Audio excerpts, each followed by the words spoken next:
Imagine sitting under a quiet tree as the world rushes by. The wind is still, your breath is calmant in that moment. Everything makes sense. That's the kind of peace the Buddha's teachings can bring, even today. In a noisy world full of worries, these ancient Buddhist stories act like gentle lanterns in the dark. They don't shout or demand, they whisper truth. With each one, we're invited to slow down, listen deeply, and remember that peace is not something we chase. It's something we uncover inside ourselves. The silent bell of Vulture Peak.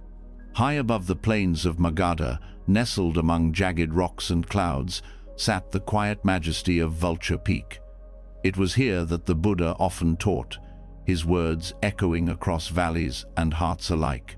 Monks would climb the narrow paths just to sit in silence near him, letting the wind and wisdom flow together like a river through the soul. But this story doesn't begin with the Buddha teaching. It begins with a bell. Long ago, a bell was placed at the summit, hanging from a simple wooden beam near a stone shrine. Crafted without a clapper, it was known as the Silent Bell. Pilgrims would come from distant lands to see it, puzzled by its purpose. A bell that could not ring seemed pointless to many. "What is a bell that cannot call the people?" asked one visitor. But the old monk smiled and said nothing, pointing only to the path that led higher. A young novice, full of questions and restlessness, asked the Buddha why such a bell existed. The Buddha turned to him and said, "That bell is not meant to be heard with the ears." Days later, the novice sat beside the bell, angry and confused. He had expected thunderous teachings and mystical signs, but there was only wind, there were only clouds. His thoughts raced like wild horses. Why had the Buddha brought him here, just to sit in silence? He closed his eyes in frustration, and it was then, in the stillness, that something shifted. With his eyes closed, he began to notice things he had never paid attention to. The rhythm of his breath, the rustle of leaves below, the soft thud of his own heartbeat. Slowly, his thoughts slowed too. What once felt like emptiness now felt full. Not full of noise, but of presence. In that moment, the bell rang not with sound, but with realization. It rang inside his heart. It rang with the clarity that silence is not empty, it is spacious. It is where we meet ourselves without distractions. The silent bell had never needed a clapper. It had always done its work in stillness. Moral of the story: stillness is a form of teaching. In a world full of noise, the most powerful wisdom often comes in silence. When we stop looking outside for answers and listen inwardly, we hear what truly matters. The next story is called The Mudra of the Forgotten Monk.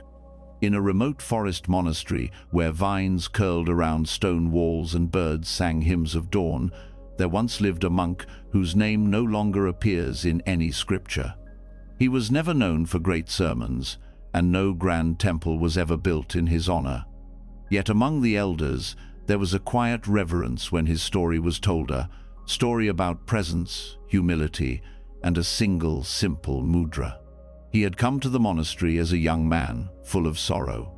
Life had broken him in quiet ways. Losses he could not speak of, mistakes he could not forgive in himself. He didn't seek status or wisdom. He only wanted peace. While others debated sutras or led chants, he swept the temple floors, collected firewood, and offered food to passing animals.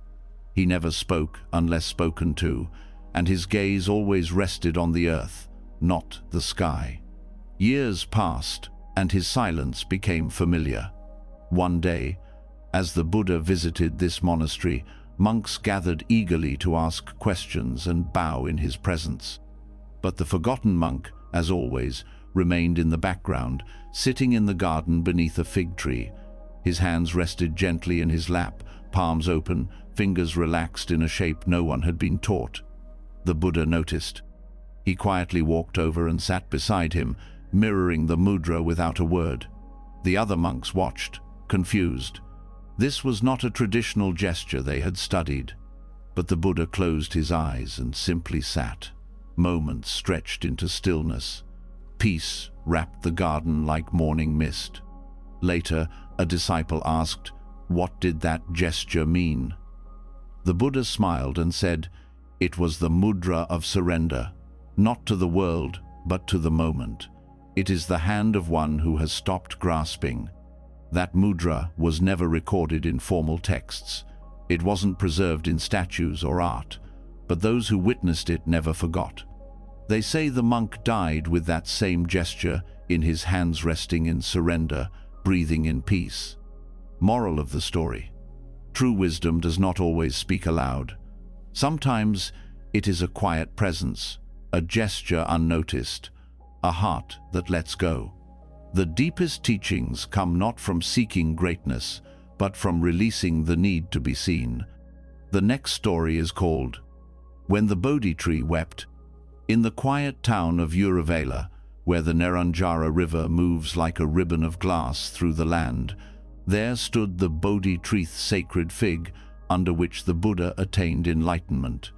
It had witnessed the birth of peace, the death of illusion, and the stillness of truth.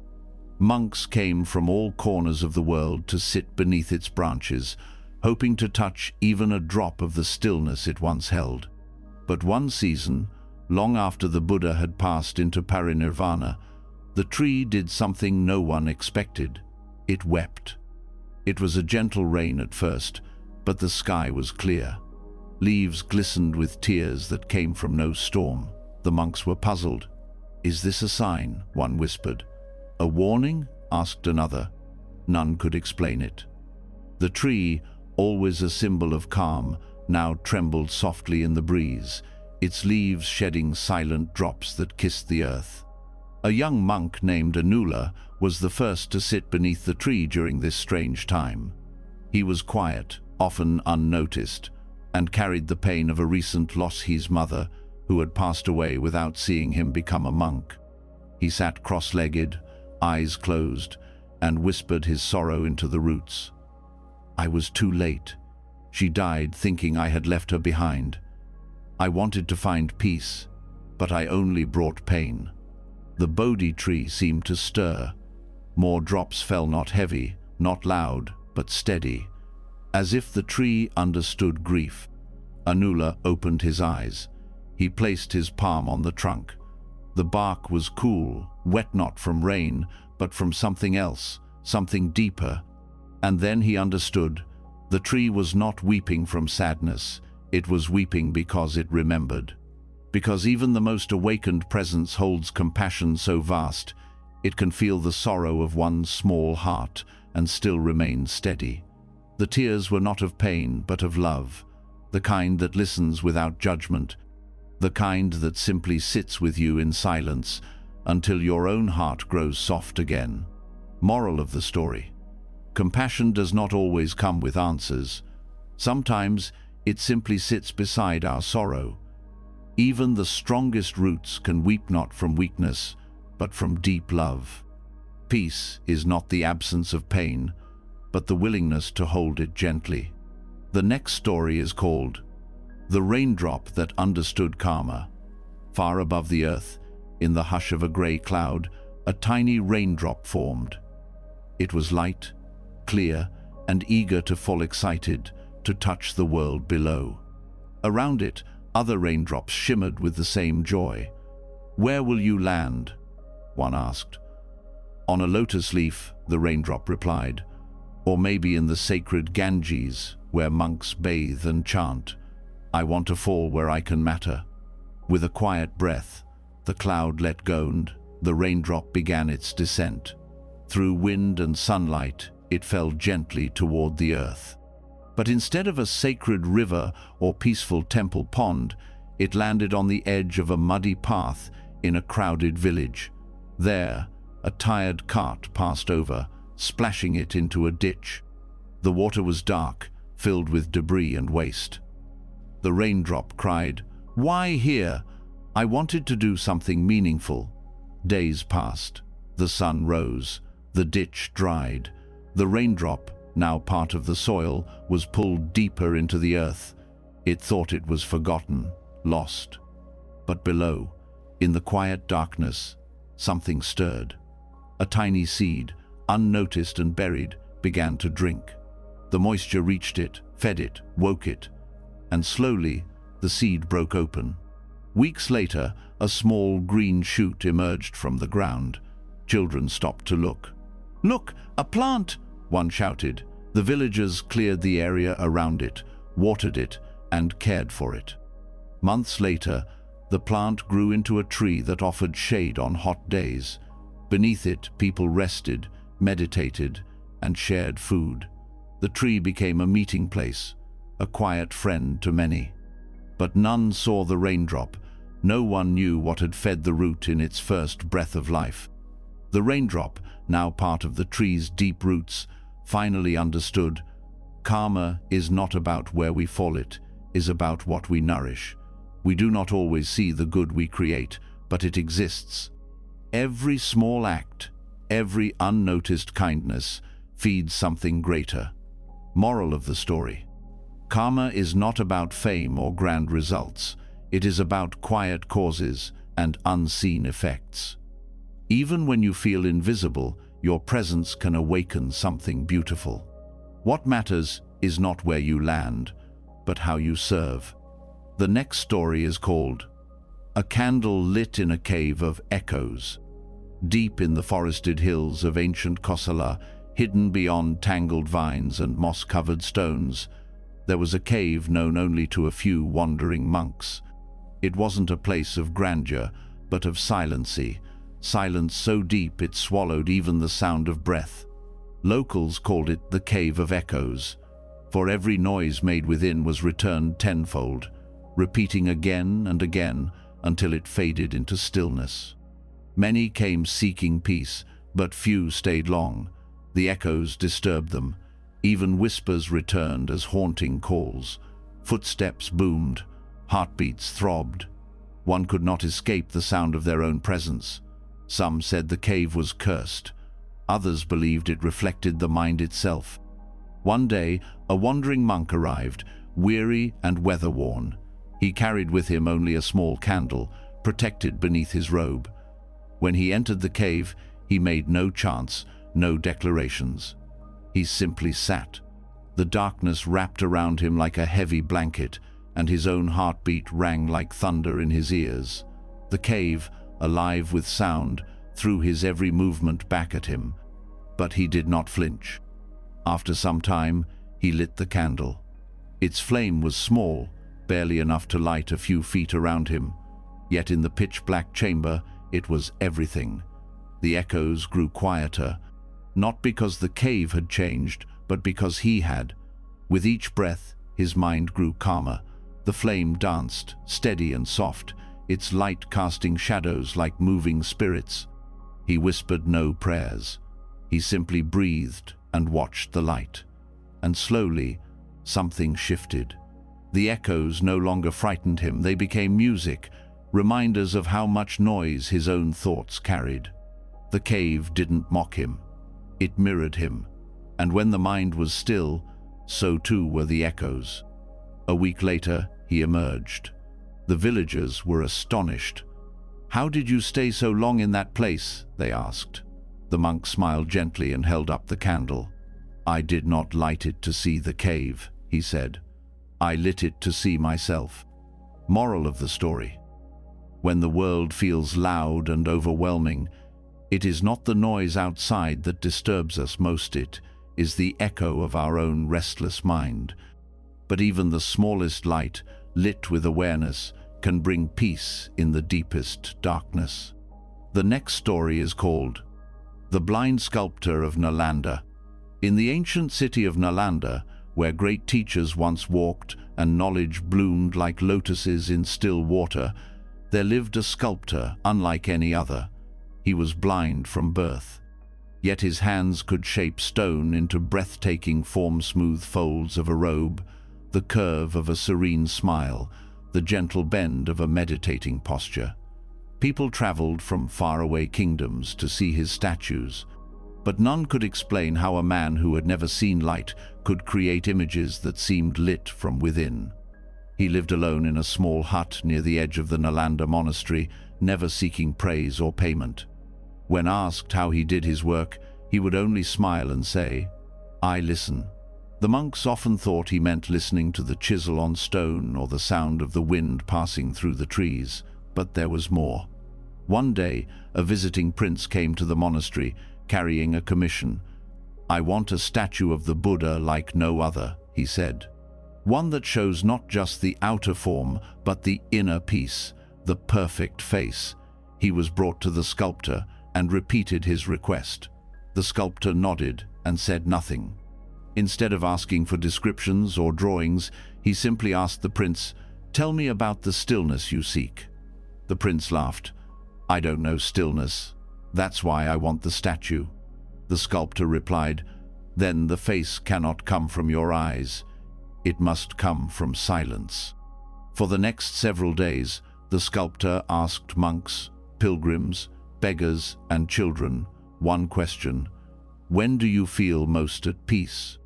He listened to stories not of statues or visions, but of moments. A mother holding her child, a monk watching a leaf fall, a man forgiving his brother. He shaped the statue not with sight, but with those stories. When the work was finally revealed, the prince fell to his knees. "How can someone who has never seen a face carve one that looks more alive than any I've known?" The sculptor whispered, "Because I do not carve the face, I carve the feeling behind it." Moral of the story: true understanding does not come through the eyes, but through presence. When we listen deeply not to appearances, but to the heart, we shape beauty that goes beyond form. What we feel in silence is often more truthful than what we see in light. The next story is called Rice Grains from an Empty Bowl. In a dusty village where the sun rose early and water was carried in clay jars, a wandering monk arrived barefoot, with nothing but his robe and alms bowl. He had no name the villagers knew, and no temple he belonged to. His practice was simple: walk with silence, accept what is given, and offer blessings in return. That morning, as the monk entered the village, people watched him quietly. Times were hard. The harvest had failed. There was little rice, and what remained was kept hidden behind locked doors. Children tugged at their mothers, whispering that he would leave with nothing. But the monk walked slowly, smiling at each person, bowing in gratitude even when his bowl remained empty. A young girl named Suma saw him from her doorstep. Her family was poor. They had barely enough rice for dinner. But something about the monk's calm face stirred her. She ran inside, scooped 3 small grains of rice from a sack, and ran to him. "It's not much," she said, "but it's what I can give." The monk bowed deeply and placed the grains gently in his bowl, as if they were gold. Word spread. One by one, others came, not with sacks or spoons, but with small handfuls, pinches, and crumbs. Some gave a single grain, some gave 2. All gave quietly. By midday, the once empty bowl was nearly full. That evening, the monk lit incense at the edge of the village and sat in meditation. As people passed, they noticed something strange. He had not eaten. The rice sat untouched. The girl returned, puzzled. "Why didn't you eat the rice?" she asked. The monk looked at her and smiled. "This bowl is already full with kindness, with trust, with enough." Then he took a small cloth and began distributing the rice, handing it back, grain by grain, to the very people who had given it. "Today," he said, "you taught yourselves to give. That is the meal I was hungry for." Moral of the story: true giving isn't about how much we have. It's about the heart that offers. Even a single grain given with compassion carries the power to awaken generosity in others. And sometimes, an empty bowl can hold the deepest lesson of abundance. The next story is called The Lotus That Bloomed in the Snow. In the high mountains of the Himalayas, where the air is thin and silence stretches endlessly, The snow falls like feathers from the sky. Nothing grows easily there. The ground is frozen most of the year, and even the hardiest trees bow under winter's weight. But nestled near a forgotten monastery, buried under layers of ice and wind, there was a story told in soft voice about a lotus that bloomed in the snow. Long ago, a young girl named Pema lived in a nearby village. Her family was poor, and life was hard. Her mother was ill, and her father had died in an avalanche 2 winters before. Still, Pema carried a quiet strength. She would walk miles through the snow to collect herbs for her mother, offering prayers with every step. Though the villagers spoke of gods and miracles, she never asked for one. She simply did what needed to be done, even as the cold bit her fingers and her stomach ached from hunger. One morning, on her way down the mountain after tending to the monastery's garden, she stopped to rest by a frozen pond. There was nothing but white all around her. Exhausted, she dropped to her knees, tears freezing on her cheeks. "Why do I keep trying?" she whispered. "Nothing changes. Everything stays cold." She placed her hand on the icy earth and closed her eyes. She sat there for hours, not moving. She listened to the wind. She listened to her breath. And slowly, something shifted not around her, but inside her. A warmth not from the sun, but from her own stillness rose in her chest. She was cold, hungry, tired, and yet, somehow, she was not defeated. She opened her eyes and, in that moment, beneath the snow, something green pushed through. It was a lotus, fragile, impossible, blooming against every rule of nature. The monks later said they had never seen anything like it in their lifetimes. The flower only lived for one day, but its memory stayed for generations. Moral of the story: true beauty and strength arise not in perfect conditions, but in harsh ones. When life is cold and heavy, it is the warmth we carry inside, the quiet courage to keep going, that gives rise to the impossible. Peace blooms when we choose not to give up. The next story is called The Hidden Sutra of the Bone Collector. In the outskirts of the ancient kingdom of Kapilavastu, there lived a man whom villagers called the Bone Collector. He was old, hunched, and silent, always seen wandering the fields and forests, picking up bones left behind by time. He did not speak to anyone, and no one asked him why he did what he did. Children were frightened of him. Adults avoided him. Some whispered that he was cursed, a man who had lost his mind to grief. But the monks from a nearby monastery saw differently. They noticed that the Bone Collector never disturbed life. He never killed, never stole. He simply picked up what the world had forgotten: bones bleached by sun and washed by rain, and carried them gently in a cloth sack. One day, a young monk named Jivaka became curious. He approached the Bone Collector and bowed. "Sir," he asked softly, "why do you carry these bones?" The old man paused. For a long time he said nothing. Then, slowly, he sat down and opened his sack. Inside were not just human bones, but animal bones, bird bones, even the tiny fragile remains of lizards and mice. He arranged them in a circle. Then he began to speak, not with anger, not with sadness, but with a voice like wind through dry leaves. "These are not reminders of death," he said. "They are the forgotten teachers of impermanence.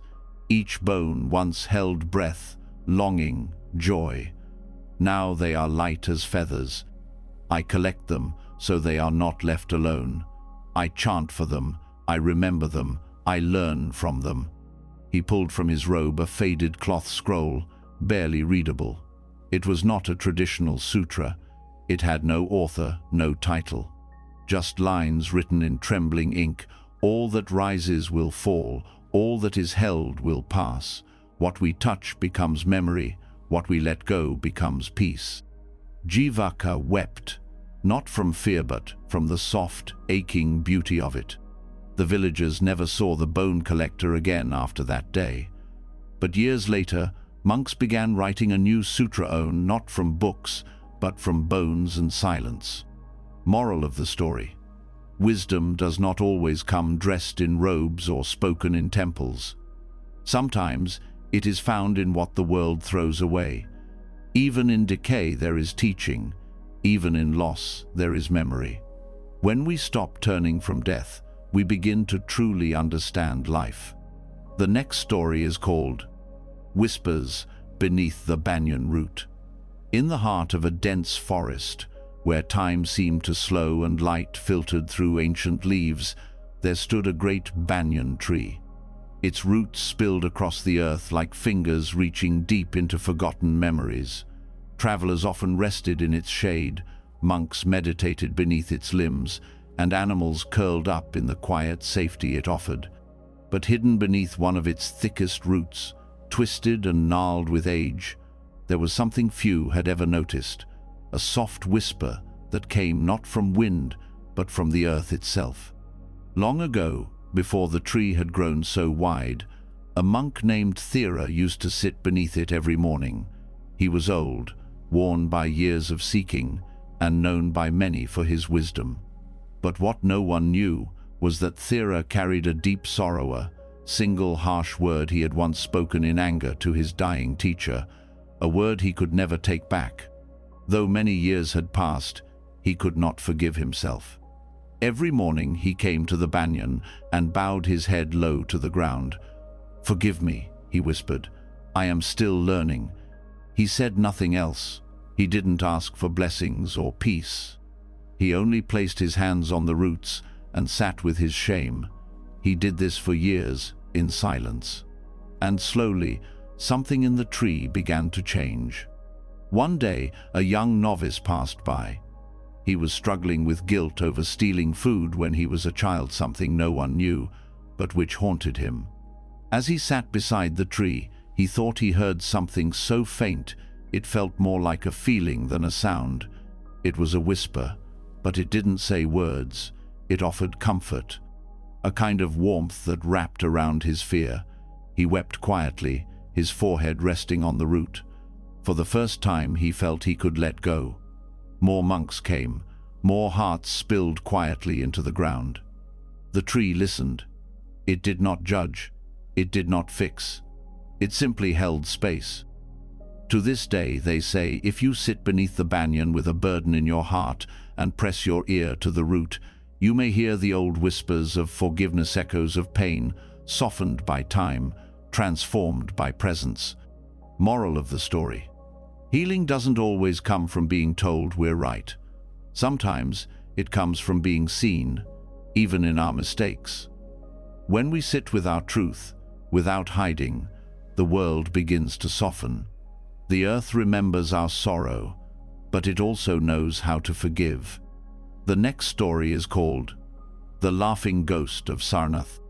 Long after the Buddha gave his first sermon in the deer park of Sarnath, a strange tale began to travel through the whispered corners of monasteries. It was not found in scriptures, nor carved into stone. It lived only in stories shared under moonlight. They spoke of a ghost, but not one that wailed or wandered in sorrow. This ghost laughed. He was first seen by a young monk sweeping the dusty stone paths before sunrise. The monk heard laughter echoing through the tree-soft at first, then louder, playful, almost childlike. He turned, expecting a group of villagers, but no one was there, just the morning breeze and a fading echo. The ghost did not haunt the way others did. He did not cling to graveyards or shadows. He came at dawn, at dusk, and in the stillest parts of the night. Monks began to hear him when they meditated. A quiet giggle, a chuckle, sometimes even wild laughter that echoed through the stupas. It unsettled some. Others ignored it, but the sound kept coming. One day, an elder monk sat alone by the Bodhi tree near the old stupa. He had heard the stories but had never encountered the ghost himself. As the wind grew still, he whispered, "Why do you laugh, spirit?" The laughter returned, clear as a bell. Then, to the monk's surprise, a voice followed. "I laugh because I searched for peace in all the wrong places. I tried to own it, name it, even carry it with me after death.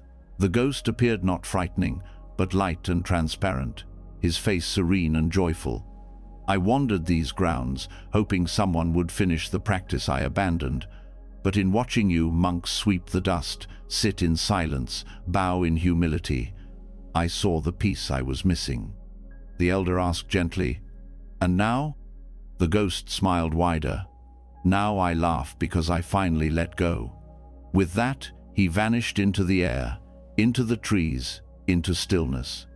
After that day, the laughter was never heard again, but in moments of deep peace, some say a faint chuckle still rides the wind in Sarnath. Moral of the story: the heaviest burdens we carry are not what life gives us, but what we refuse to let go. Peace is not something we can keep or control. It is what arises when we release the need to hold anything at all. Even a ghost can be freed through understanding and through laughter. The next story is called The Goat Who Became a Monk. In a small village near Kosambi, where dusty roads curved between rice fields and the air always smelled of earth and firewood, there lived a goat. He belonged to an old farmer who treated him, well-fed him daily, brushed his coat, even spoke to him as if he were family. But as the harvest festival approached, the farmer prepared to offer a sacrifice, believing it would bring good fortune. The village gathered, drums beat, and fires were lit. The goat, sensing the change, stood quietly. He did not struggle. He only looked at the farmer with calm, round eyes that seemed to understand everything. Just as the blade was raised, a monk arrived. He had been walking barefoot for days and had stopped only because he heard the sound of music and prayers. When he saw the goat, his face changed. He stepped forward gently and asked the farmer, "Do you know who this is?" The crowd laughed. "A goat," someone said. "An offering." But the monk bowed low before the animal. No, in his past life, he was a monk who once broke his vow in a moment of anger. He spoke cruelly and carried arrogance in his heart. When death came, his mind was filled with regret. In his final breath, he wished to return not as a teacher, but as a being who could live without causing harm. He asked for humility, for silence. And so, he was born as this goat. The farmer trembled. The goat stood still. The crowd fell into silence. The monk continued, "You see, karma is not punishment, it is learning. And even in the body of a goat, this soul has chosen to walk the path of peace." The farmer put down his knife and untied the goat. From that day forward, the goat lived not in a pen, but in the monastery garden. He would sit near the monks as they meditated, and children often saw him bowing his head as if in prayer. He made no sound, but his presence calmed even the most restless hearts. When he died, the monks lit a lamp in his honor. Moral of the story: the path to peace can take many forms. True awakening does not depend on appearance or status, but on the purity of one's heart. Even a silent life, lived gently, can be a step toward liberation. The next story is called The Fire That Burned Without Smoke. In a hidden valley wrapped in silence and shadow, far beyond the noise of cities and the chants of temples, there lived a hermit monk, known only by the name Ananta. He had once been a renowned teacher, surrounded by students and praised for his brilliant mind. But over time, pride crept into his heart like a thief in the night. He began to believe his words were more important than the truth they pointed to. He lost the Dharma in the echo of his own voice. So he walked away. He left behind his robes, his name, and his temple, and built a small hut in the cold mountains. There, he sat alone. No scriptures, no visitors, just wind, stone, and silence. For years, villagers below noticed something strange. Every night, a golden light flickered from the forested ridge where Ananta lived. But there was no firewood smoke, no scent of burning, only light. It glowed warm and steady, even through storms. Curious and afraid, They called it the fire that burned without smoke. One winter, a young traveler named Ravi, weary and bitter from the world, climbed the mountain to see for himself. He had lost everything: family, faith, and the will to keep going. When he reached Ananta's hut, he expected sermons or chants. But the hermit said nothing. He simply opened the door, gestured to the floor, and offered warm tea. The hut was bare, no flame, yet it glowed with an inner warmth. Ravi sat for hours, angry at first, then restless, then still. The silence didn't crush him, it held him. In that quiet space, something softened. Pain that had twisted in his chest for years began to loosen. Before leaving, Ravi finally asked, "What is the fire I see from the village each night?" Ananta smiled. "It is the fire of a mind no longer in conflict. When anger, fear, and pride are burned away, there is still warmth, but no smoke." Ravi wept not from sadness, but from the feeling of being seen without judgment. Moral of the story: the most powerful transformation is not loud or dramatic.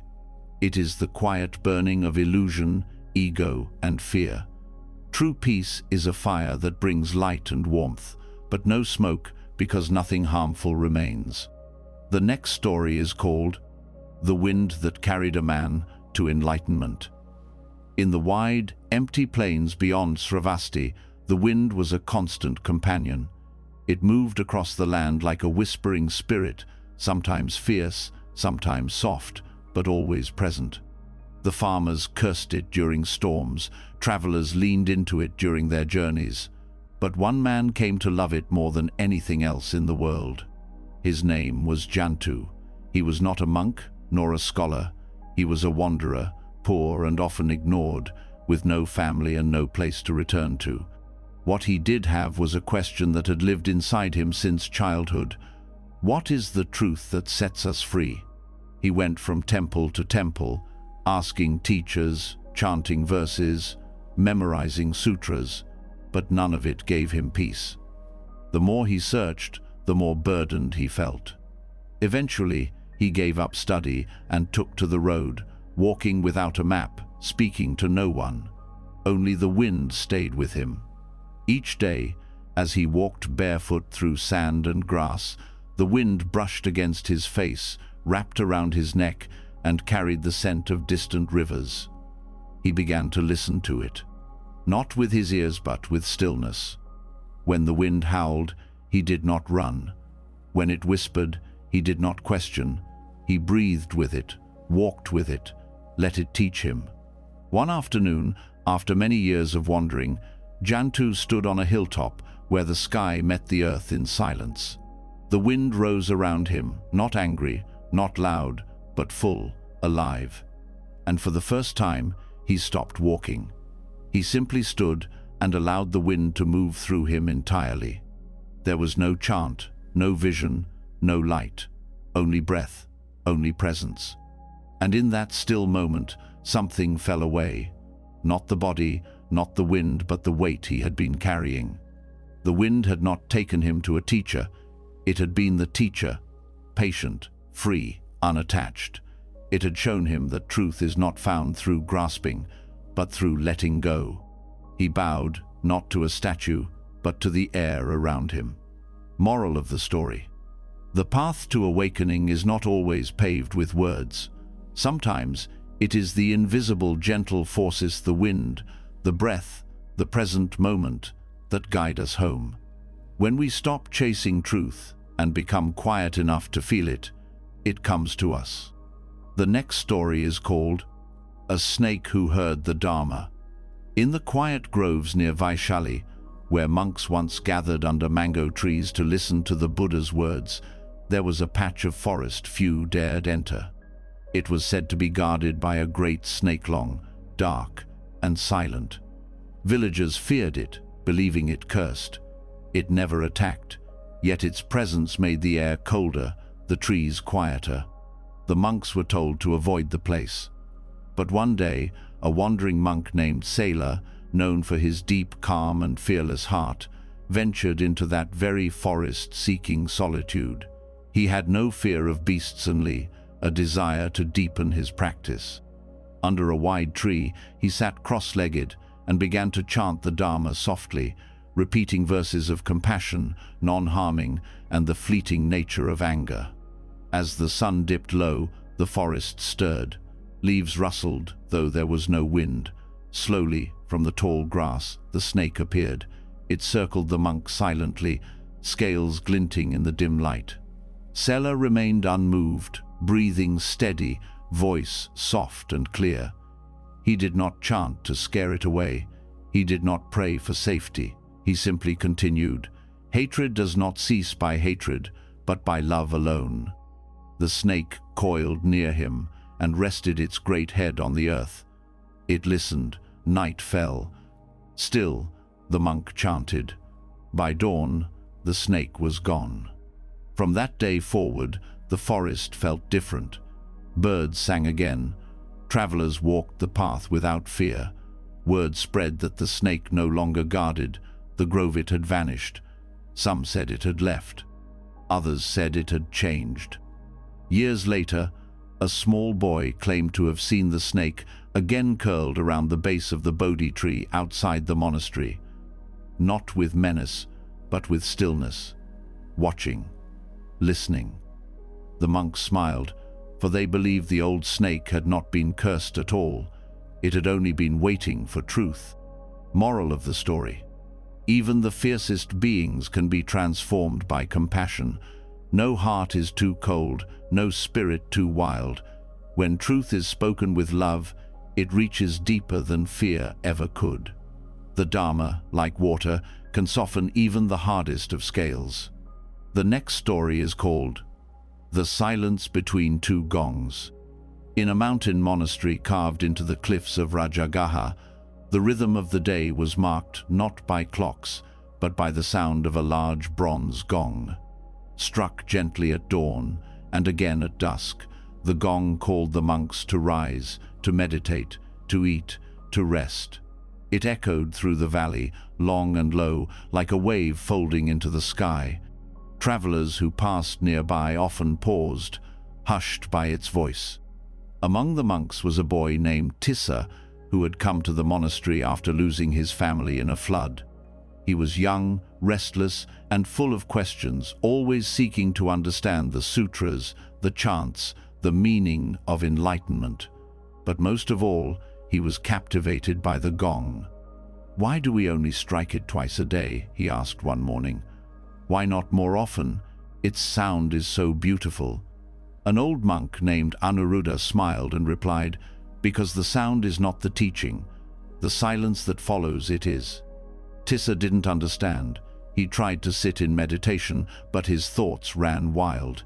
He listened for the gong, hoping it would calm his mind.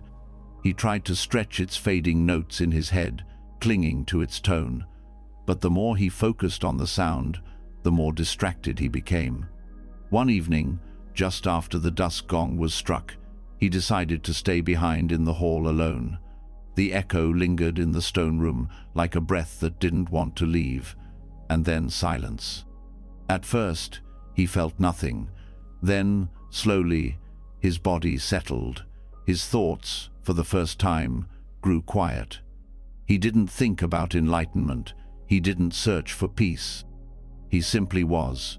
The silence wasn't empty, was full of stillness, of presence, of something that couldn't be spoken. It held him like soft hands around the heart. The next morning, Tissa bowed to the gong not because it sounded beautiful, but because it had led him into the space where beauty was no longer needed, where everything he had been looking for had always been waiting. Moral of the story: true wisdom often lies in what follows, not in the noise, but in the quiet that surrounds it. Between each sound, each thought, each breath, there is silence. And in that silence, if we listen, we find the peace we have been chasing all along. The next story is called The Shadow That Learned Compassion. In a quiet village, nestled between two rivers, there lived a young monk named Pema, known for his gentleness and devotion. He chanted daily, offered food to the poor, and smiled at everyone he passed. But Pema carried a secret on. He feared even the Buddha's teachings could not reach. He was haunted by his own shadow. It began when he was a child. Whenever he was alone, especially at dusk, his shadow would seem to stretch unnaturally long, moving just a breath too slowly behind him. It never harmed him, but its presence filled him with dread. No matter how he ran, hid, or meditated, it followed. He called it his dark self, the part of him he could not accept, the part that remembered envy, anger, fear. As he grew, so did the shadow. During his ordination, he saw it flicker in the temple walls. While reciting the precepts, he felt it beside him. "Am I unworthy?" he once asked an elder. The elder only smiled and said, "Even the moon has a dark side." One evening, tired of fear, Pema walked deep into the forest. The sun began to fall. Trees grew tall and the light grew thin. His shadow stretched beside him again, long and silent. But this time, instead of running, Pema sat down. He lit a small candle and placed it before him. "I will no longer run from you," he whispered to the shadow on the ground. "You are a part of me, but you are not all of me." He bowed to it. Something shifted. The shadow did not vanish, but it softened. It moved with him now, not behind, not chasing, just present. For the first time, he saw it not as an enemy, but as something that had always been asking to be understood, not destroyed, embraced. From that day forward, Pema walked in peace, not because his shadow was gone, but because he had welcomed it. Moral of the story: the parts of ourselves we fear the most are often the ones that need the most compassion. We cannot be whole by denying what lives in our depths. Even our shadow can learn to walk with kindness once we choose to face it with love. The next story is called The Mirror Without Reflection. In the quiet hills beyond Vaishali, tucked behind a grove of flowering trees, there once stood a tiny temple known to only a few. Inside it hung a strange object, what looked like a mirror, smooth and round, carved from the purest obsidian stone. But when people stood before it, they saw nothing, no reflection, no face, just a dark surface that offered nothing back. Many came out of curiosity. Some laughed, calling it broken. Others stared harder, hoping to catch even a glimpse of themselves. But no matter how close they leaned in, the mirror remained still and empty. Only one inscription was written beneath it in faded script: "Only the unseen can be truly known." One day, a monk named Sona arrived. He had been wandering for years, hoping to escape the ache in his chest. As a young man, he had lived a life of comfort and status. But his arrogance had caused harm. He spoke carelessly, ignored the poor, and pushed away the love of those who had tried to guide him. When illness struck his family and wealth turned to ashes, he was left with nothing but shame. He walked away from his old life in search of peace. When he heard of the mirror, he came, not expecting answers, but willing to see what others dismissed. He stood before it, and, like all before him, saw nothing. But unlike the others, he didn't turn away. Instead, he sat down in front of it. He breathed. He waited. And in that waiting, a strange thing happened. He began to feel, not to see, but to feel what he had long buried. Regret, grief, anger, all of it rose like smoke in silence. The mirror gave him nothing to look at, no distraction, no image to defend. With no reflection to fix or judge, he had to face the space within. It was uncomfortable at first, but slowly it became freeing. He realized then, the mirror was not meant to show the face. It was meant to reveal what the face hides.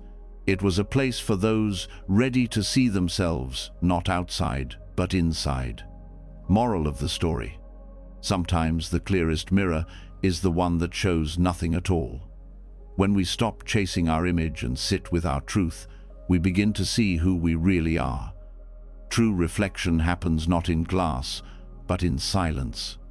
The next story is called The Clay Buddha That Bled. In a quiet monastery carved into the hillside of old Amaravati, there stood a statue of the Buddha, made not of gold or marble, but of simple clay. It was not ornate. It had no jewels in its eyes, no inscriptions on its base. Most monks passed it without much attention, preferring the larger, more polished statues in the main hall. But there was one elderly monk who bowed to it every morning without fail. His name was Veera, and his devotion to the clay Buddha was unlike anything the others understood. They would ask, "Why honor this plain figure when so many others shine with beauty?" Veera would simply smile and say, "Because this one listens." One monsoon season, a great storm struck the monastery. Winds howled through the corridors, trees snapped, roofs groaned. When the monks gathered the next morning, they found the clay Buddha toppled over, its chest cracked by a falling beam. Mud stained the floor, rain dripped from the ceiling. But something strange had happened. From the crack in the statue's chest, a deep red color had bled onto the ground, bright and vivid, like blood. The monks stood frozen. Some were afraid. Others whispered of omens. But Veera, the old monk, walked forward, knelt beside the broken figure, and touched the red stain with his finger. He closed his eyes and smiled. He told the others, "This statue was never meant to impress. It was built by villagers during a famine out of river clay and prayer. They molded it with hands that had known hunger, grief, and loss. They placed their suffering into it, not just their worship. That red you see is not magic. It's the soil of our own pain rising to the surface." Silence filled the room. Then one of the younger monks knelt beside Veera and bowed to the broken statue. Soon others followed, not out of fear, but from a new understanding. They began to see that this simple, cracked image held something deeper than perfection. It held their own reflection. Moral of the story: what is broken can still be sacred. The most powerful forms of compassion often emerge through cracks, not carvings. True beauty is not in what shines on the surface, but in what bleeds, endures, and still offers peace. The next story is called The Ant's Journey to Nirvana. In the heart of an old monastery garden, where the air was rich with the scent of jasmine and the wind carried the soft hush of monks chanting in the distance, lived a tiny ant. She was smaller than the tip of a grain of rice, unnoticed by most, often stepped over, never seen. Her life was spent carrying crumbs, avoiding heavy feet, and following endless lines to nowhere. She did not know the words samsara or liberation. She had no teachings, no scriptures, no chants, only the path before her. Yet something stirred within her, something like longing. Not for more food or a higher place in the colony, but for rest, for something beyond the struggle. She didn't know why, but every day she paused for a moment beneath the Bodhi tree in the garden. There, in the stillness, something felt different. One afternoon, as monks prepared for a festival, incense smoke drifted across the ground. The ant followed it, her small legs moving with unusual direction. She came to a spot where an elder monk sat in meditation. His breathing was steady, his presence calm. The ant paused near the edge of his robe. Then, something remarkable happened. As the monk exhaled, a single syllable escaped his lips, barely audible. "Ah." The sound was simple, but the vibration moved through the air like a wave, reaching even the soil. The ant froze, her tiny body stilled. For a moment, the never-ending buzz of movement stopped. No hunger, no fear, no running. In that breath, she experienced stillness. And in that stillness, liberation. She did not die, she did not disappear, but something changed. She walked on, not with urgency, but with ease. Her steps became slower. She no longer pushed to the front of the line, no longer fought over crumbs. She simply moved, present, content. A monk once noticed her resting beneath a leaf for a whole hour, an odd thing for an ant. He smiled, not knowing why, and bowed to her. For he too had once felt peace in the smallest of silences. Moral of the story: the path to nirvana is not reserved for the mighty or wise. It is open to the smallest ant. Enlightenment does not ask how much you know, only how deeply you listen. One moment of stillness can end lifetimes of striving. The next story is called The Cave Where Thoughts Were Buried. In the northern mountains beyond the reach of roads and maps, there was a cave whispered of by wandering monks, a place few dared enter, yet many dreamed about. It was said to be silent, not just in sound, but in mind. Those who entered it long enough, if they were ready, would leave with fewer thoughts than they brought in. Some never returned, not from harm, but because they had let go of everything they once called self. A young monk named Tashi, gentle but restless, had heard stories of the cave since he was a novice. His mind was always busy spinning with memories, regrets, and dreams. He had tried every practice he knew, long meditations, fasting, reciting sutras until his voice cracked. But still, his thoughts chased him like shadows in daylight. So one day, with only a blanket, a lamp, and a single bowl of rice, he climbed toward the cave. It greeted him with darkness. Cold air kissed his face. The silence inside felt alive, like it had been waiting.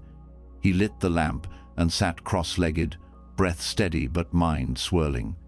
The first hour brought a flood. His childhood, his old fears, the people he'd disappointed, the things he wished he'd said. He wanted to run, but he stayed.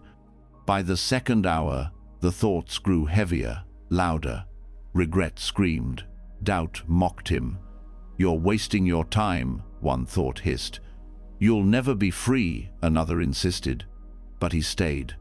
In the third hour, something unexpected happened. The thoughts began to repeat, over and over, like echoes without power. They had nothing new to say. They were just habits, old songs his mind kept humming. He breathed, he watched, he didn't fight them anymore. Then came silence.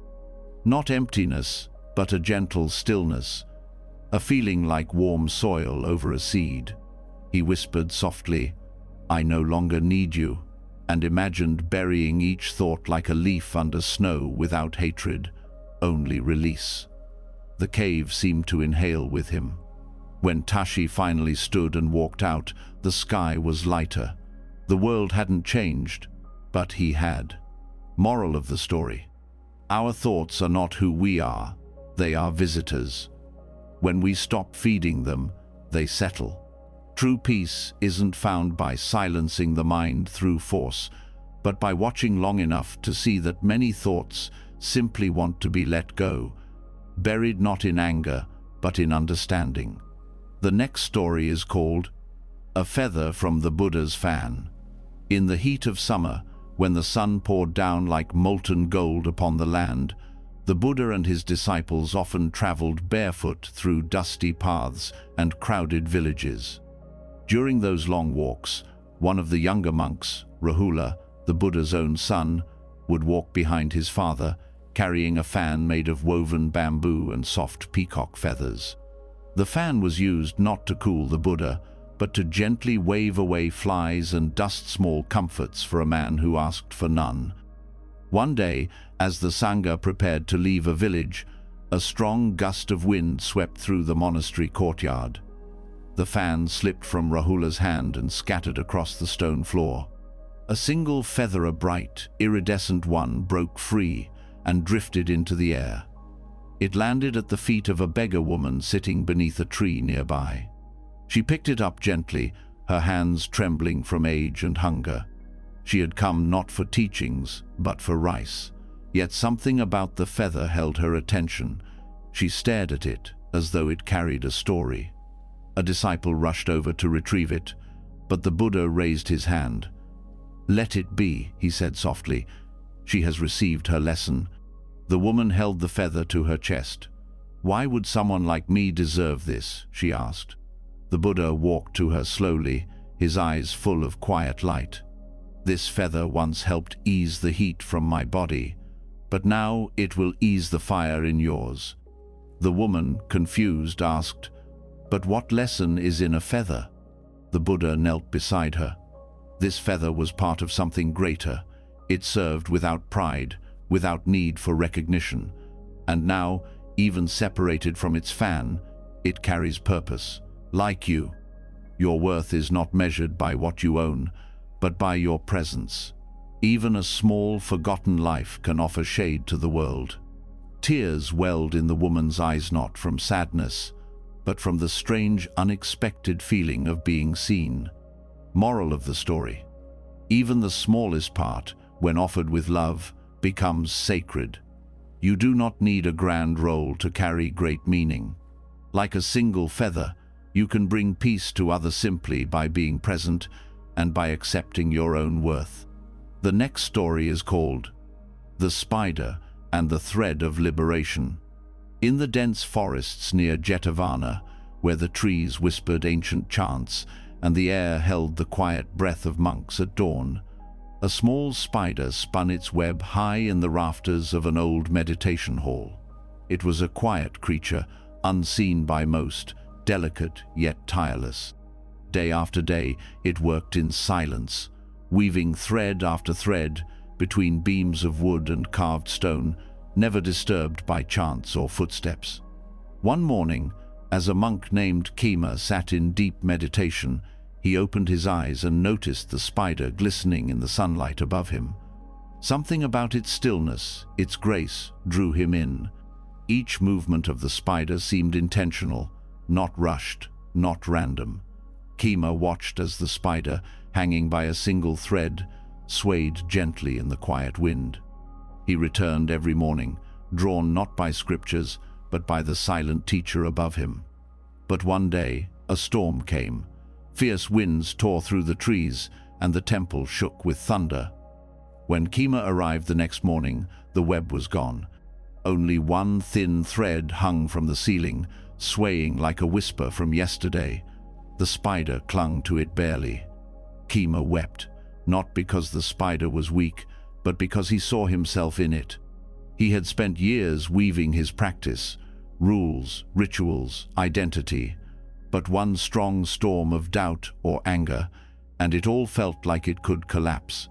He sat under the swaying thread and closed his eyes. In that moment, he realized the spider was not holding on to the web, it was holding on to the thread. One thread, nothing else. That thread, thin and fragile, was its lifeline, its liberation. The next morning, Kema offered no chance. He simply sat and imagined his own thread, his breath, his awareness, the present moment, and let go of all the other tangled webs he'd been building. The spider rebuilt slowly, not out of fear, but presence, and so did he.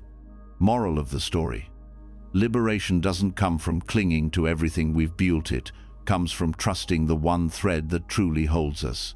When we let go of the web of control, fear, and identity, and rest gently in awareness, we begin to rise. Even the smallest thread, when real, can carry the whole heart to freedom. The next story is called The Old Monk Who Planted Stars.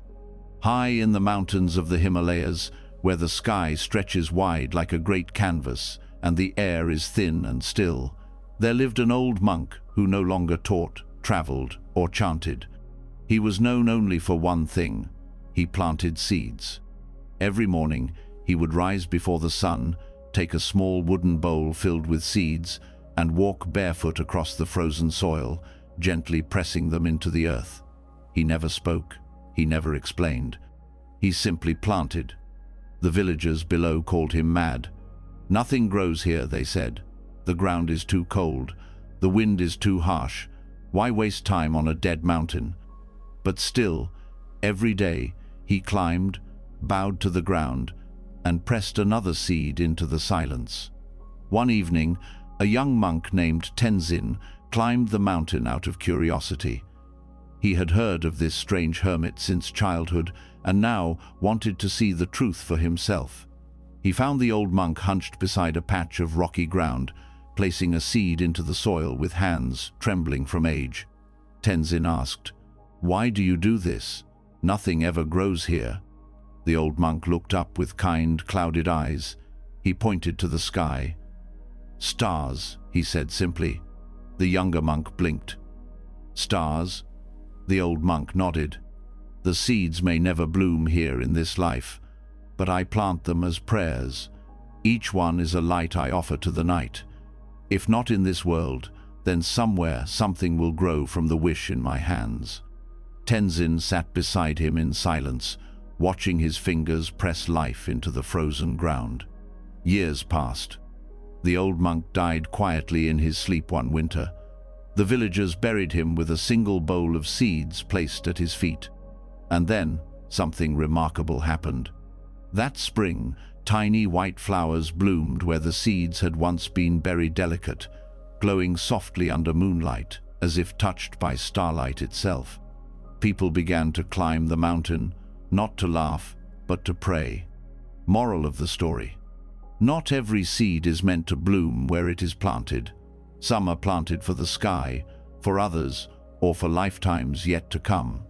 When you act with faith and love, even in silence, you are planting stars' light that may guide someone long after you're gone.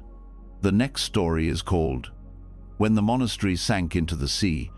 Long ago, near the southern coast of ancient Lanka, there stood a monastery by the cliff shumble, in form but rich in spirit. The monks who lived there were known not for their chanting or teachings, but for their silence. They meditated facing the ocean, bowing to its endless rhythm, as if it were a sutra written in waves. One of the youngest monks, named Nalin, had come seeking answers.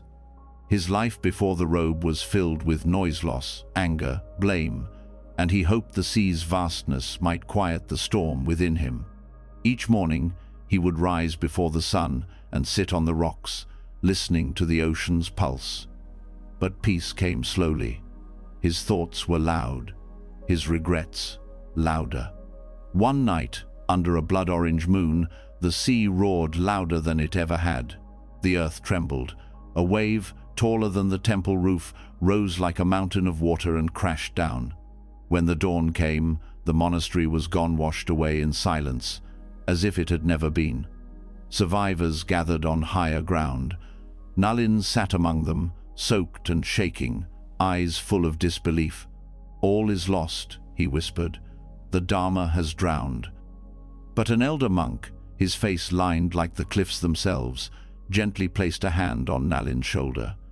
"Did the ocean drown itself when the wave rose?" he asked. "Did the sky lose its shape when the clouds broke?" Nalin looked up, confused. "The Dharma is not the walls we build," the elder said.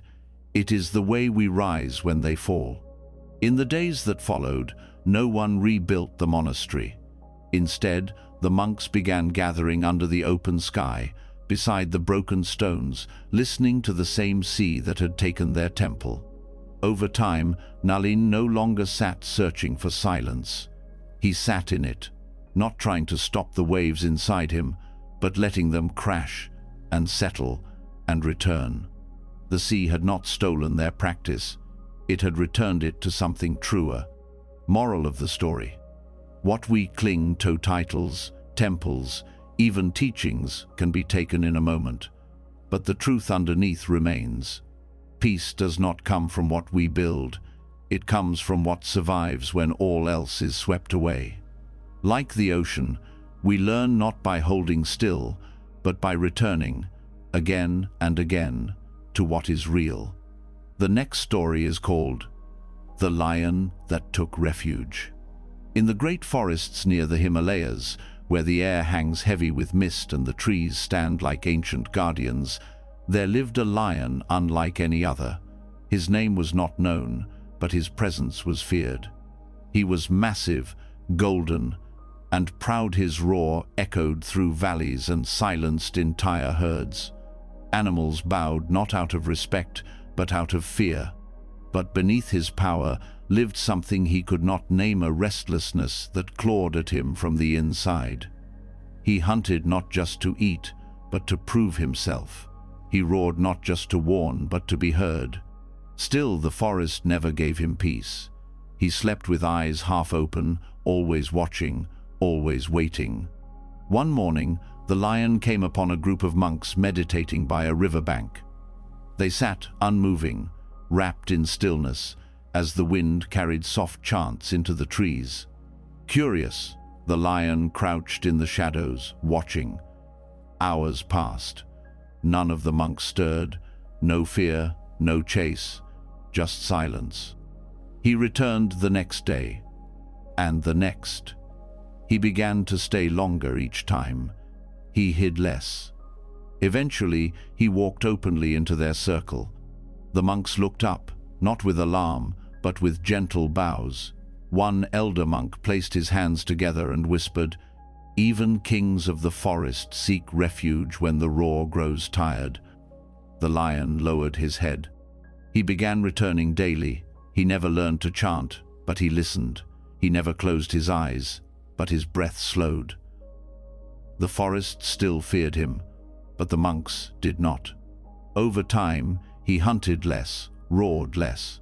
One evening, he lay beside the old monk and placed his great head on the ground. The monk said softly, "To take refuge is not weakness. It is the courage to rest in something greater than pride." The next day, the lion did not return. Some say he wandered deeper into the mountains, never to be seen again. Others say he now walks in silence, guarding the Dharma, not with his teeth but with peace. Moral of the story: even the strongest among us grow tired of fear and power. True strength is not in dominance, but in surrender. To take refuge is to return home to stillness, to truth, to a place where even lions can lay down their roar. The next story is called The Hermit Who Forgot His Name. Deep within a forest where even the birds sang in whispers and the trees seemed older than memory, there lived a hermit in a cave carved by time. No one remembered where he came from, not even him. He had left the world behind so long ago that his name, once spoken with pride, had faded from his own mind like mist in morning light. He did not seek followers, nor did he speak to those who passed by. He spent his days in silence, sweeping the ground, collecting rainwater, offering bowls of rice to ants and birds alike. His face was weathered, his robe torn, but his eyes were still like a lake, undisturbed. One day, a monk in training named Pavin stumbled upon the cave while lost in the forest. Tired and hungry, he approached and bowed. The hermit nodded and wordlessly offered him food. As they ate together, Pavin finally asked, "Sir, what is your name? I would like to thank you properly." The hermit paused for a long time. Then, in a voice like falling leaves, he said, "I do not remember." Pavin blinked. "How can you forget your name?" The hermit smiled gently, "Because I stopped needing it." The young monk was confused. "But without a name, who are you?" The hermit looked up at the sky. "When I had a name, I carried many thingstries, pain, pride, fear. I was always trying to protect that name, prove it, defend it. But one day, I watched a leaf fall from a tree, and I realized it made no sound announcing itself. It simply let go." He held out his hand. "So I let go too, and what remained was peace. I do not know what they once called me, but now when I breathe, I know I am alive. When I feel love, I know I am real. That is enough." Pavin sat in silence beside him, feeling both empty and full. He never learned the hermit's name, but he returned to the monastery carrying something greater, a sense that who we are is deeper than what we are called. Moral of the story: identity is not found in names, titles, or roles. It is found in stillness, in kindness, in presence. When we let go of who we think we should be, we begin to discover who we truly are. Sometimes, the truest self has no name at all. The next story is called An Arrow Shot into Emptiness. Long ago, in the northern plains of ancient India, there was a skilled archer named Arjuna, the prince from the great epics, but a common man known for unmatched precision. He could shoot the wing of a dragonfly in mid-air or split a reed from 100 paces. His pride was quiet but sharp. People bowed when he walked past. Children followed him like wind trailing behind a storm. But Arjuna was not content. The older he grew, the more he feared the shaking of his hands, the fading of his strength. He feared death not of the body, but of his reputation. He believed if he could perform one final perfect shot, a shot into eternity, he might never be forgotten. So one morning, he climbed to the highest hill and faced the horizon, the sky empty before him. He drew a single arrow from his quiver and aimed at the great void. "Let this arrow fly beyond the earth," he whispered. "Past form, past memory, into forever." He released. The arrow disappeared into the sky, but there was no sound, no mark, no echo, nothing. The sky absorbed it like a breath drawn and never released. He waited. A day, a night, still nothing. Frustrated, he descended the hill and passed a monastery at its base. There, an old monk sat sweeping fallen leaves. Arjuna scoffed. "What do you monks know of legacy, of greatness?" The monk looked up, smiling. "You shot your arrow into emptiness, didn't you?" Arjuna froze. "How did you know?" The monk placed his broom aside. "Because emptiness is not silence. It returns everything, just not in the way we expect." He gestured to the sky. "You wanted to pierce time, but in aiming beyond the world, you forgot the present. Greatness is not measured by how far you reach, but how deeply you remain." Arjuna sat down, heavy with confusion. "Then what became of my arrow?" The monk whispered. "It became stillness. That is the mark it left inside you." Moral of the story: we often strive to leave our mark in the world, aiming for distant glories. But emptiness does not echo with noise. It answers only those who listen within. Sometimes, the most powerful act is not in the reaching, but in the letting go. The next story is called The Dream of 1,000 Lamas. In the high plateaus of Tibet, where the mountains touch the sky and the wind speaks in mantras, there stood an ancient monastery, known only in whispered, legend so remote, it was said only those who were meant to find it ever did. Within its stone walls lived 1,000 lamas, each devoted to silence, compassion, and the endless study of the Dharma. They practiced together without distraction, their minds as still as the surface of a frozen lake. It was said they had achieved such perfect unity in thought and breath that when one Lama inhaled, all others did too. They moved like one body, one awareness rooted deeply in presence. But one night, as the moon bathed the monastery in silver light, all 1,000 Lamas fell into sleep at the exact same moment, and all began to dream the same dream. In the dream, they were no longer monks, but ordinary people, farmers, soldiers, merchants, beggars, lovers. Each lived a separate life, full of struggle, pain, desire, and confusion. They forgot the Dharma. They forgot the monastery. Some became cruel. Some fell in love. Some wept endlessly. Others built great fortunes. None remembered who they truly were. The dream lasted what felt like lifetimes. Cities rose and fell, wars began and ended, generations passed. But somewhere deep inside each dreamer, there remained a faint, achier, quiet tug of something long forgotten. Then, in the very same moment, all 1,000 dreamers looked up at the same sky in their dream world and remembered the monastery, the mountain, the breath, the stillness. And suddenly they awoke. Together, gasping, crying, laughing, 1,000 lamas, eyes wide with the rawness of having lived 1,000 human lifetimes in one single night. The abbot, the oldest among them, said only this: "Now you know why we practice, not to escape life, but to remember it." And from that day on, the monks no longer sat to become enlightened. They sat to remember that they already were. Moral of the story: this life can feel like a dream full of roles, fears, and forgetting. But within each of us is a deeper truth waiting to be remembered. Awakening isn't a destination. It's the moment we stop believing we are the dream and remember who we truly are. The next story is called A Bell That Rang Without Sound. In the highlands of an ancient kingdom, tucked behind a thick curtain of pine and mist, stood a monastery carved into the stone of a mountain's heart.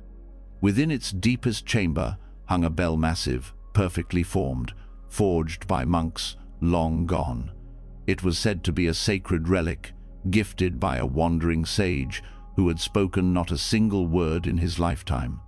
The bell was admired for its shape, its craftsmanship, and its mystery, for it had no clapper, and so it never rang.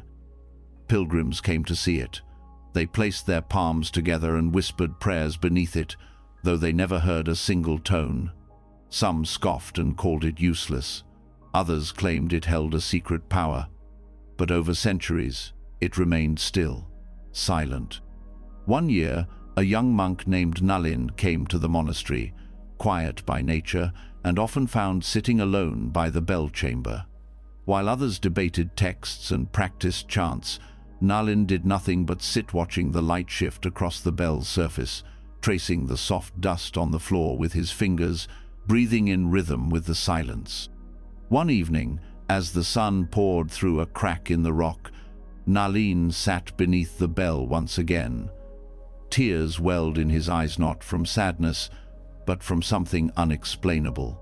A stillness had grown inside him, so deep and wide he could no longer tell where his breath ended and the mountain began.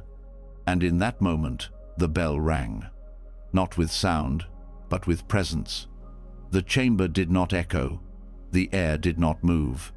But every monk in the monastery paused at once, feeling something shift within them, a soft trembling in the chest, a wave of peace that made even the oldest among them weep without knowing why. Later, when asked what he had done, Nalin simply said, "I did not ring it. I just listened deeply enough for it to be heard."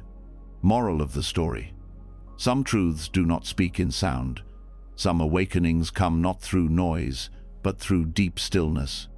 The bell that rings without sound reminds us.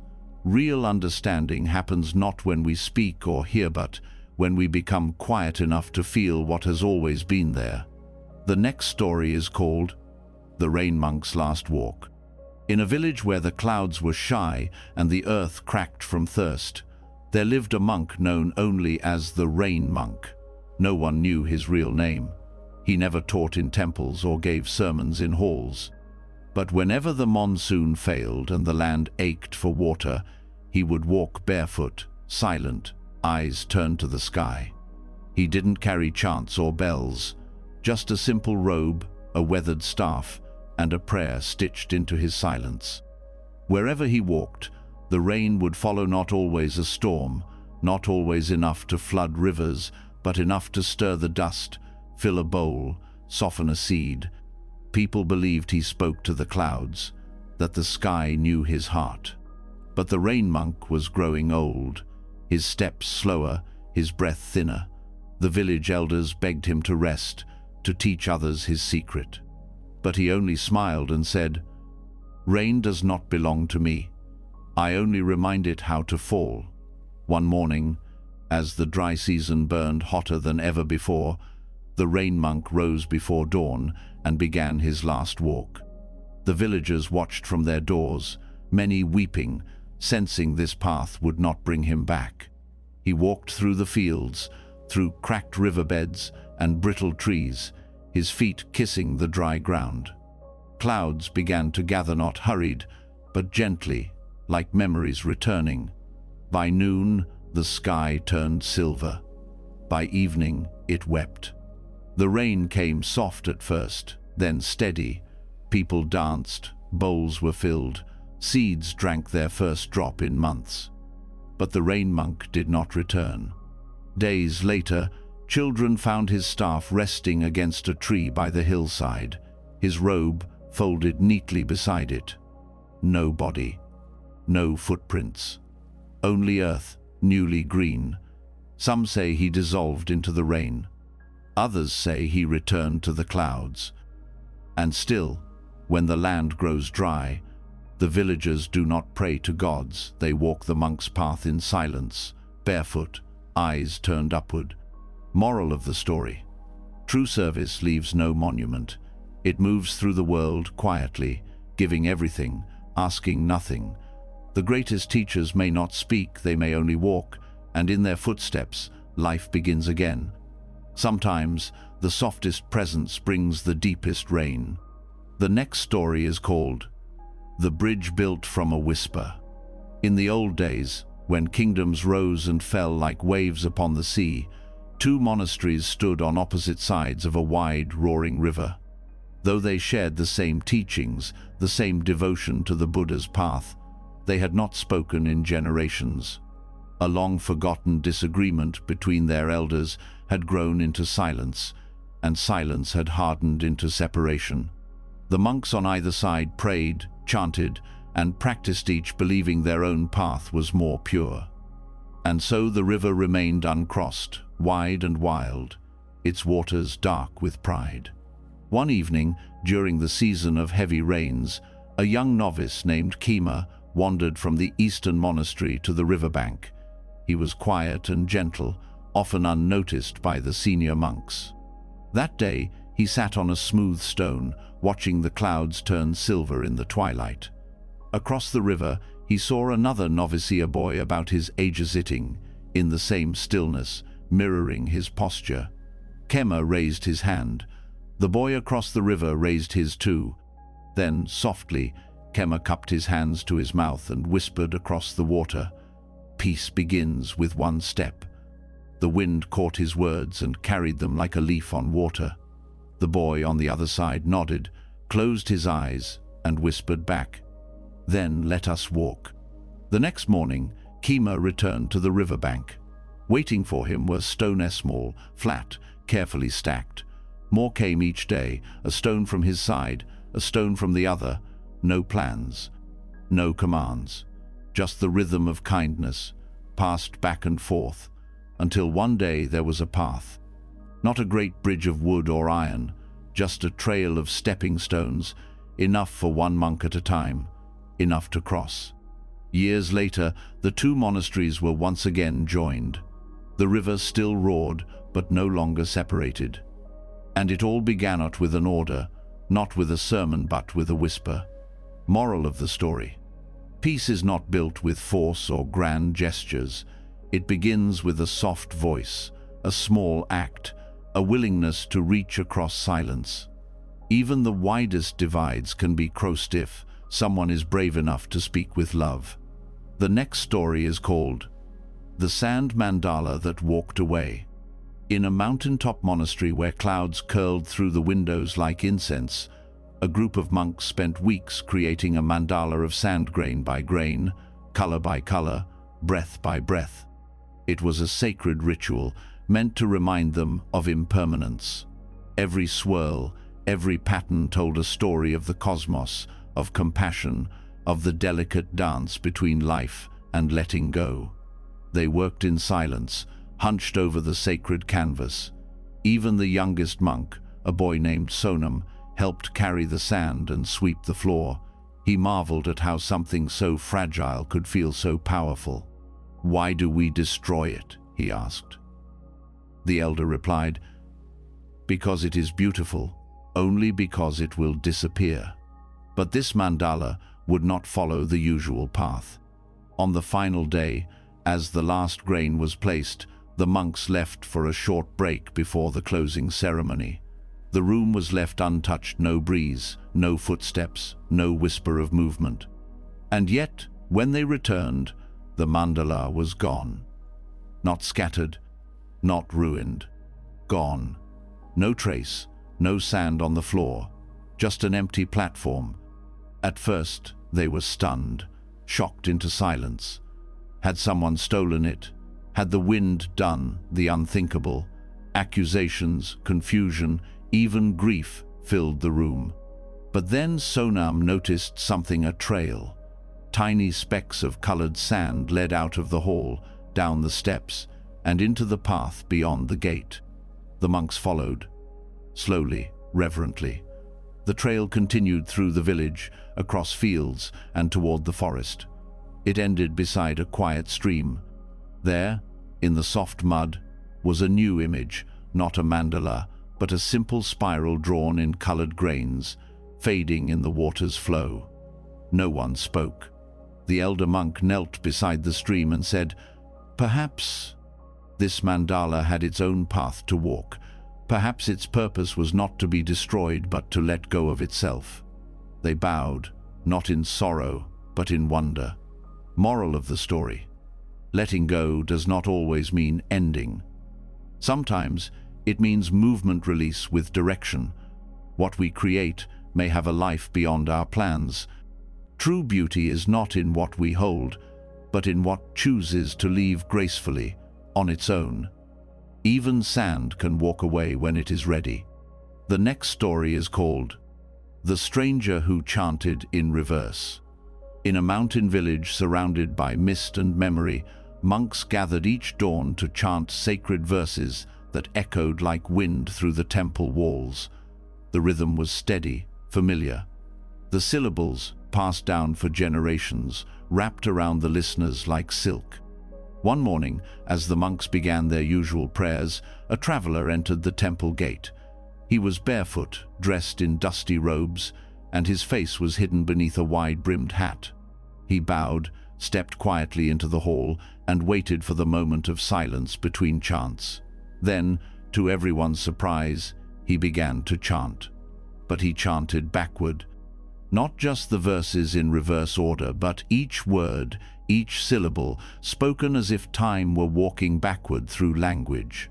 The room stiffened. Confusion spread like ripples in a still pond. Some monks frowned, others whispered. A few felt offended, thinking he mocked the sacred sound. But the stranger's voice was soft, steady, not mocking but mournful. There was something haunting in the sound, like rain falling in reverse, like a memory trying to return. When the chanting ended, the head monk approached. "Why do you chant this way, stranger? It is not our tradition." The traveler removed his hat. His eyes were gentle and wet with quiet tears. "I lost my way," he said, "not in the forest, but in life. I once walked this path forward, full of pride. I memorized every chant, recited every sutra, yet never listened. I hurt people while wearing robes. I used the Dharma to be right, not to be kind. When I saw what I had become, I left. I've spent the last 10 years walking backward, undoing harm, step by step. My chanting is not rebellion, it is remembrance. It is the sound of turning back." The monks were silent. Then the head monk did something unexpected. He bowed. And slowly, the others did too. The stranger never returned, but from that day on, once a month, the monks would chant the final verse first, to remind themselves that the path to peace is not always a straight line. Moral of the story: sometimes the deepest wisdom is found not in moving forward, but in returning to where we lost ourselves. Humility means turning back when pride has led us astray. Even the Dharma, when misused, can become a weapon, but when chanted with a sincere heart, even in reverse, it becomes a song of healing. The next story is called A Stone That Remembered the Buddha. In the sacred land of Bodh Gaya, where the Buddha once sat beneath the Bodhi tree and awakened to the truth of suffering and peace, there lay a small, unmarked stone. It was not carved into a statue or placed on a shrine. It sat half-buried near a root, overlooked by pilgrims, forgotten by time. But it remembered. Long ago, before temples were built and flags fluttered in the breeze, this stone rested in the soil beside the Bodhi tree as Siddhartha Gautama sat in silence. For days, the future Buddha did not move. He did not speak. He did not seek anything from the world. He simply sat and turned inward. The stone felt the stillness deep, unshakable, and something within it changed. It felt warmth not from the sun, but from the compassion that radiated from the man above it. It heard no words, but it felt peace settle into the earth like gentle rain. When the Buddha stood, awakened, and walked away, people followed him. Statues were built, chants were sung, nations were shaped. But the stone remained quiet, still, ordinary. Centuries passed. Pilgrims came and went. Some touched great relics. Others bowed to golden statues. But none noticed the stone beneath the tree's edge. None. Until a child, barefoot and tired from walking, tripped over it and sat down crying. Her family was far ahead. The crowd was too thick. She felt lost. She leaned against the stone, not knowing why, and closed her eyes. Her tears slowed. Her breath softened. For a moment, she felt calm. Not because anyone comforted her, but because the stone, without words, held something. That evening, when her mother found her, the girl smiled and said, "I wasn't alone."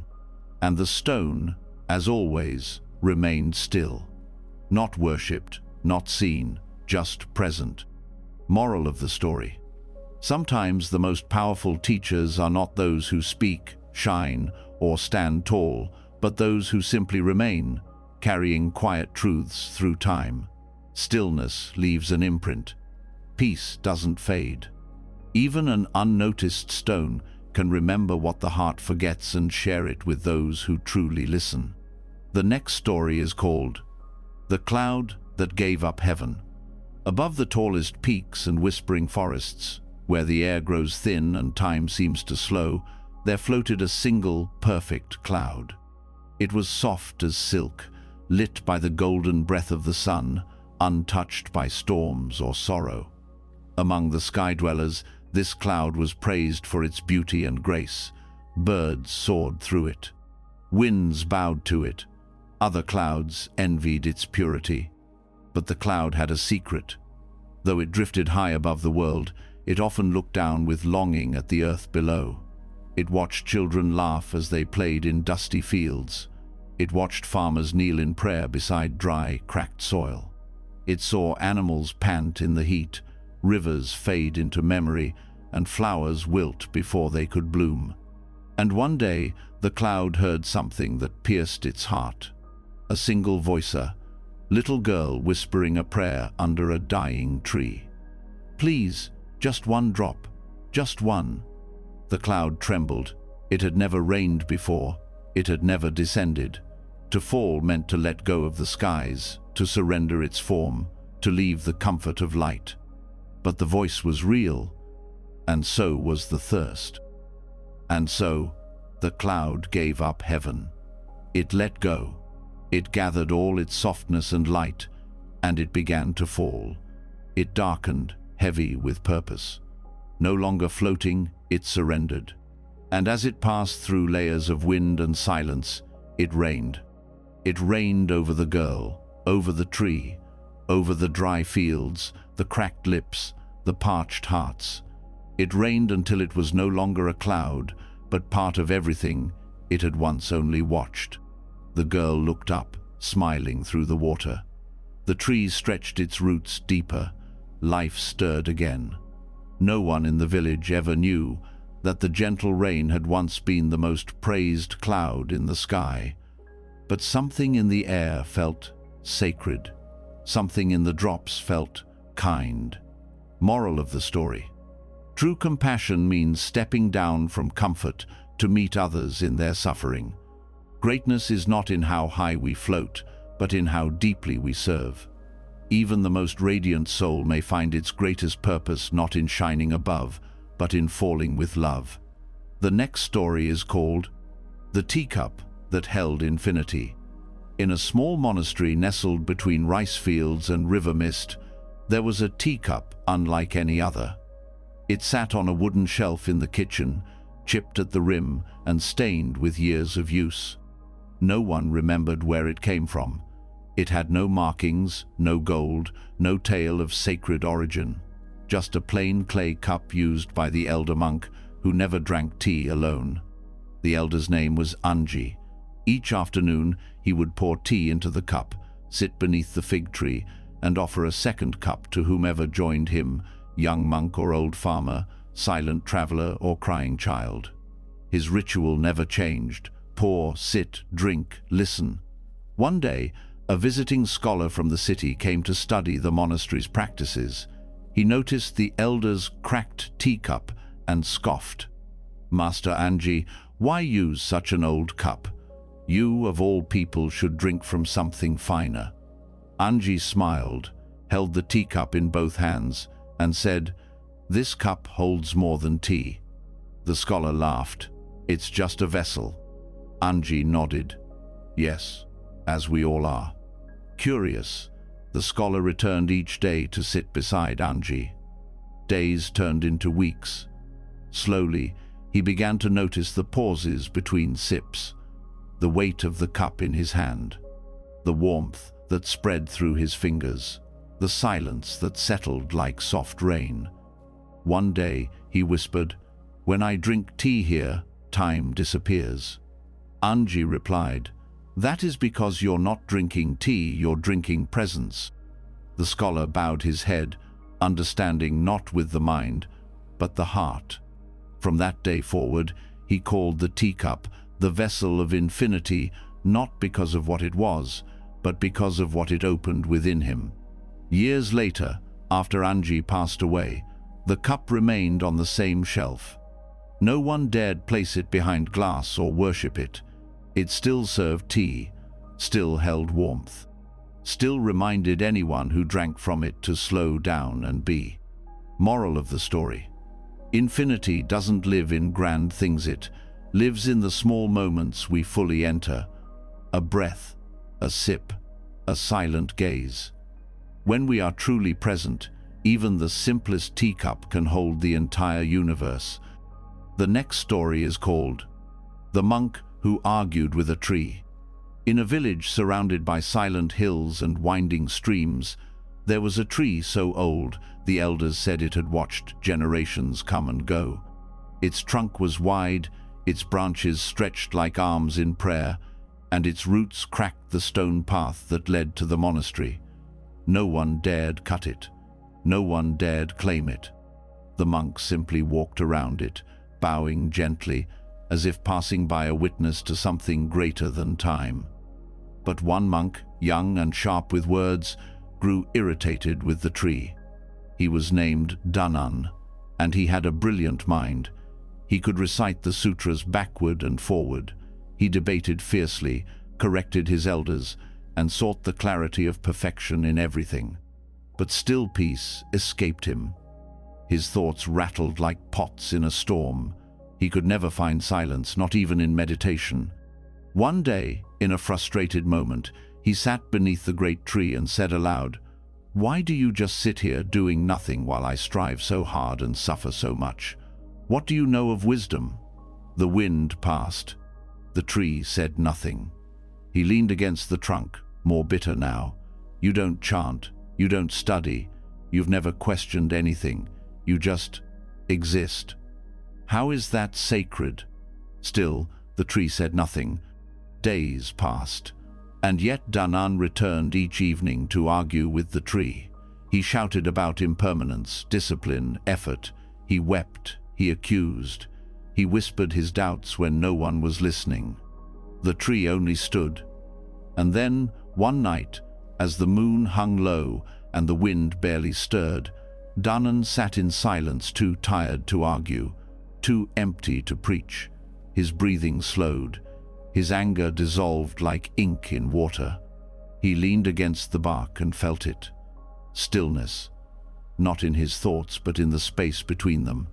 And in that space the tree finally answered, not with words, not with sound, but with presence, a deep, unmoving presence that had no need to speak.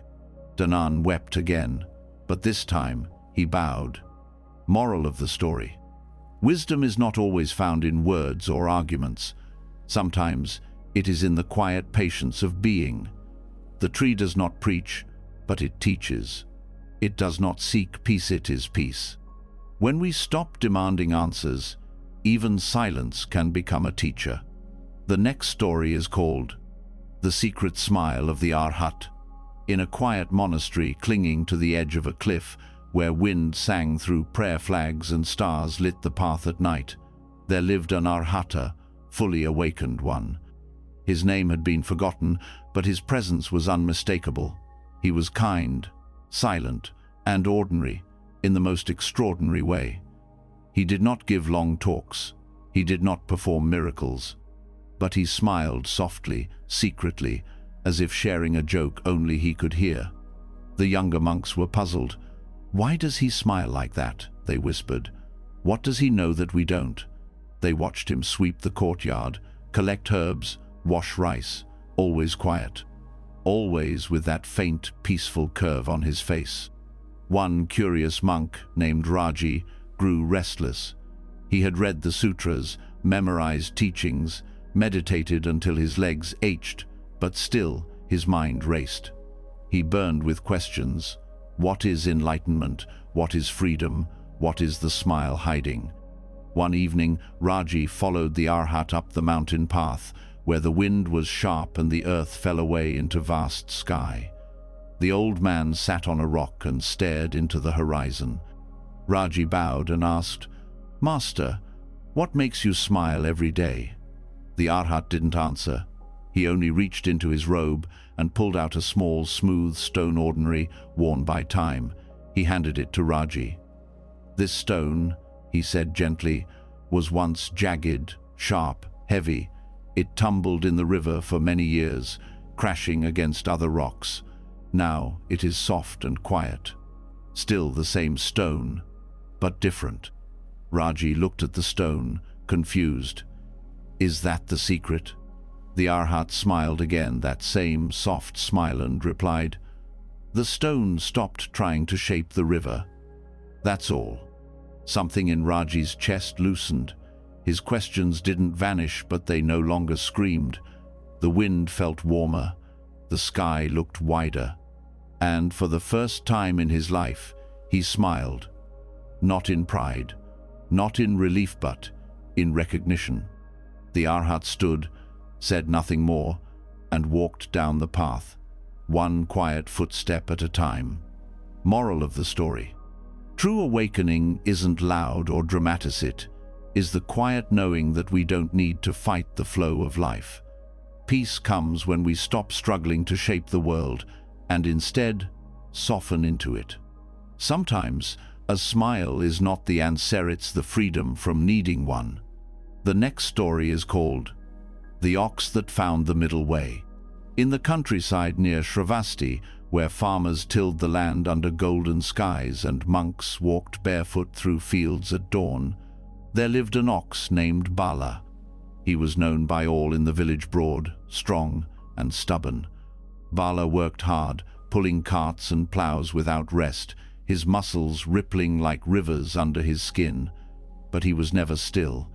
Even when not yoked, he paced the fields, anxious and tense.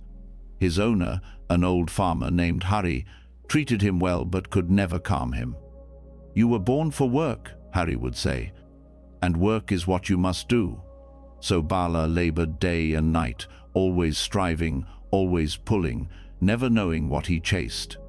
One summer, after many years, Bala grew tired, not just in body, but in heart. His hooves ached, his breath came slow, he began to stumble, his strength fading. Hari grew angry. "You're too slow now, useless," he muttered. And so Bala was released, no longer needed, no longer wanted. He wandered into the forest, alone for the first time in his life. Days passed. He ate wild grass, drank from quiet streams, but without the yoke, without the cart, without direction, he felt lost. One morning, as he lay beneath a Bodhi tree, a monk appeared. He sat cross-legged nearby, eyes closed in stillness. Bala watched him for hours, puzzled. Why wasn't he moving? Why wasn't he doing anything? The monk opened his eyes and smiled at the ox. "You look confused, friend," he said. "You've worked too hard for too long, haven't you?" Bala let out a low breath, something between a sigh and surrender. The monk continued, "There is effort and there is rest. Too much of one breaks the body, too much of the other dulls the mind. The path to peace is in balance." And with that, the monk returned to silence. Bala did not understand every word, but he understood the feeling. He rose not with urgency, not with heaviness, but with ease. From that day, Bala walked slowly, ate gently, rested often. He neither rushed nor stood still too long. The villagers, seeing him again, called him lazy. But the monks whispered, "He has found the middle way." Moral of the story: life is not meant to be lived in extremes. Too much striving burns the soul. Too much idleness dulls the spirit. True peace is found in balance, in walking not too fast, not too slow, but with awareness in every step. Even an ox can find enlightenment when it learns to rest. The next story is called The Fish Who Chanted the Prajnaparamita. In the cool, clear waters of a sacred lake near Vulture Peak, where monks once gathered to hear the Buddha speak, lived a solitary fish. Unlike others, this fish never swam in schools or chased after insects on the surface. He spent his time near the depths, where the water was dark and still, floating quietly as if listening for something ancient. Monks often came to meditate by the lake. Some noticed the fish always near the shore at dawn. It circled in slow patterns, as if tracing invisible symbols. One morning, an elder monk sat beside the lake, reciting the Prajnaparamita Heart Sutra, the teaching of emptiness, where form is not different from emptiness, and emptiness is not different from form. As the monk chanted, the fish rose to the surface. It did not splash. It did not beg for food. It simply hovered, still, eyes lifted toward the sound. The monk paused. The fish sank. The monk began again. The fish returned. Day after day, this continued. Soon, more monks gathered, curious. They tested the fish with other chants, verses of morality, protection, or blessings. The fish stayed hidden. But the moment someone began, "Gate, gate, paragate, parasamgate, Bodhi Svaha," the fish would appear silent, still, watching. Then one day, something happened. The youngest novice, while sweeping the path, slipped and fell into the lake. He panicked, thrashing in the water. The fish darted toward him, brushing his robe. The boy, startled, grabbed onto a nearby root and pulled himself up. He had been saved not by a man, not by a god, but by a fish. That evening, the elder monk sat by the lake and whispered, "Who are you?" The water rippled. He closed his eyes and heard not with his ears, but deep within a gentle voice, like a current under still water. No eye, no ear, no self, no fear, just flowing, just being, just the Dharma swimming, without clinging. He opened his eyes. The fish was gone. It never returned.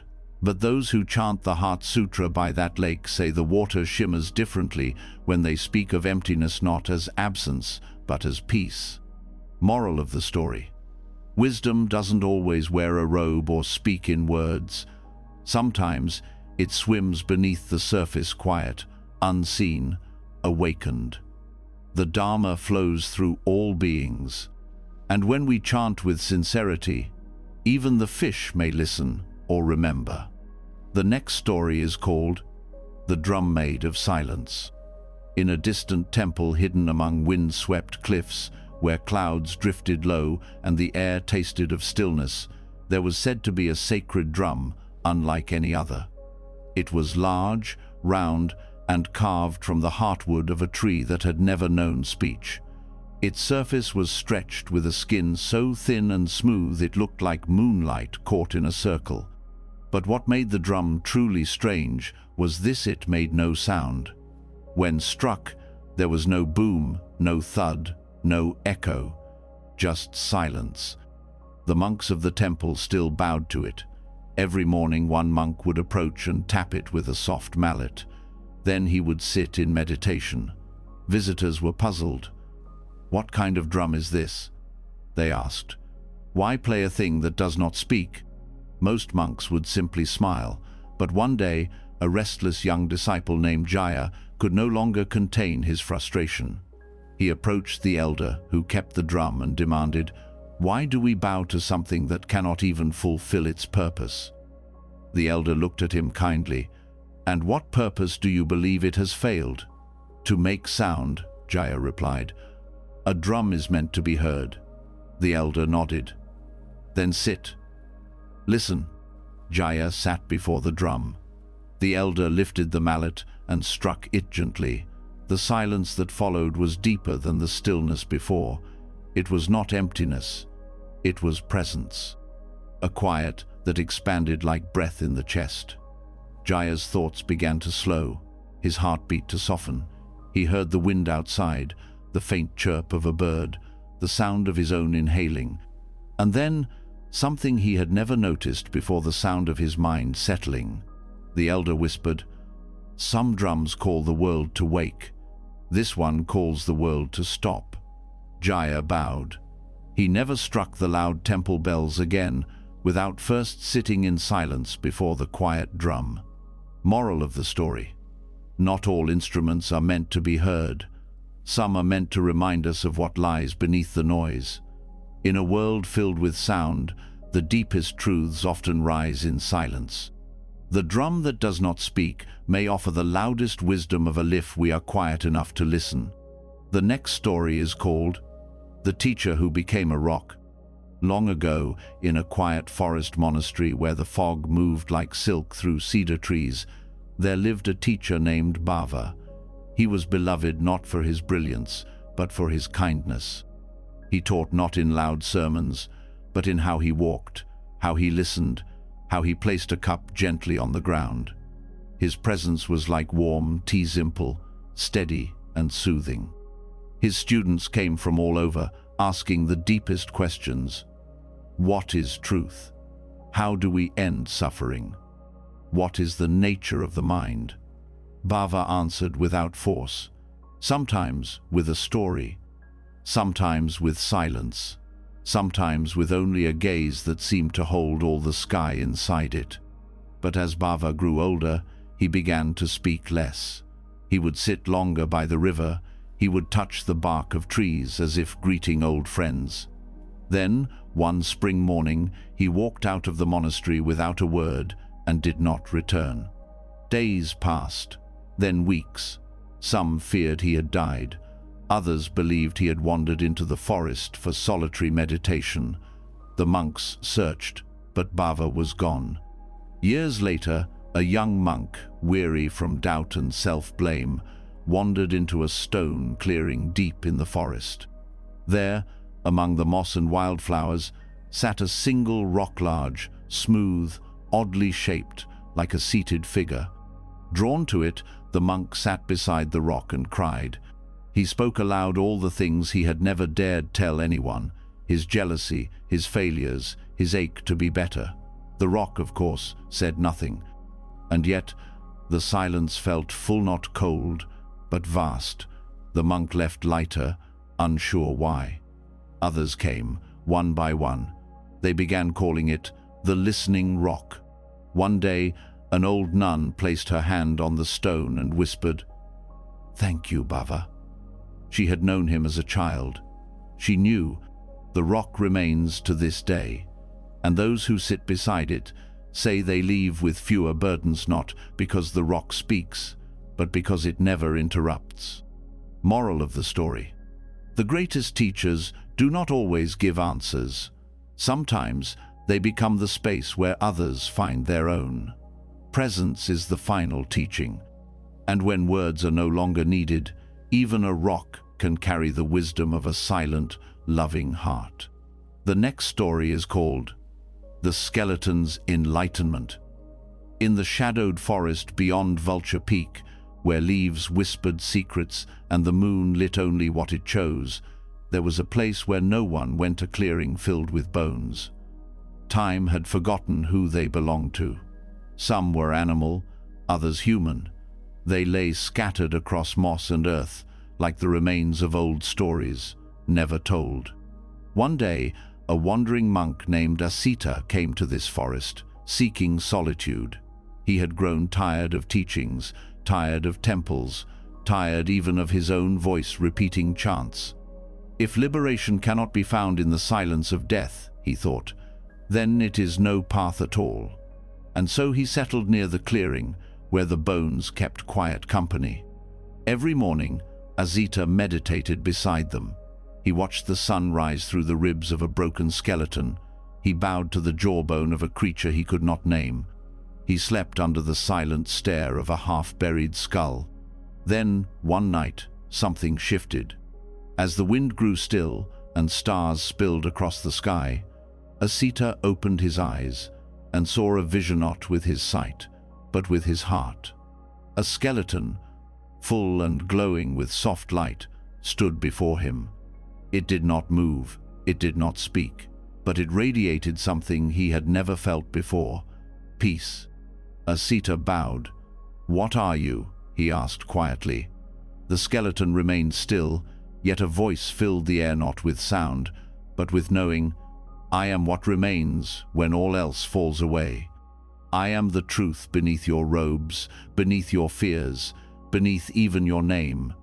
Asita wept, not from fear, but from recognition. The skeleton was not a ghost, it was himself, stripped of illusion, stripped of striving, a body with no pride, no past, no future, just being. The vision faded, the clearing was bones again, but Asita was no longer the same. He sat straighter, breathed deeper. He had not escaped death. He had met it and found life inside it.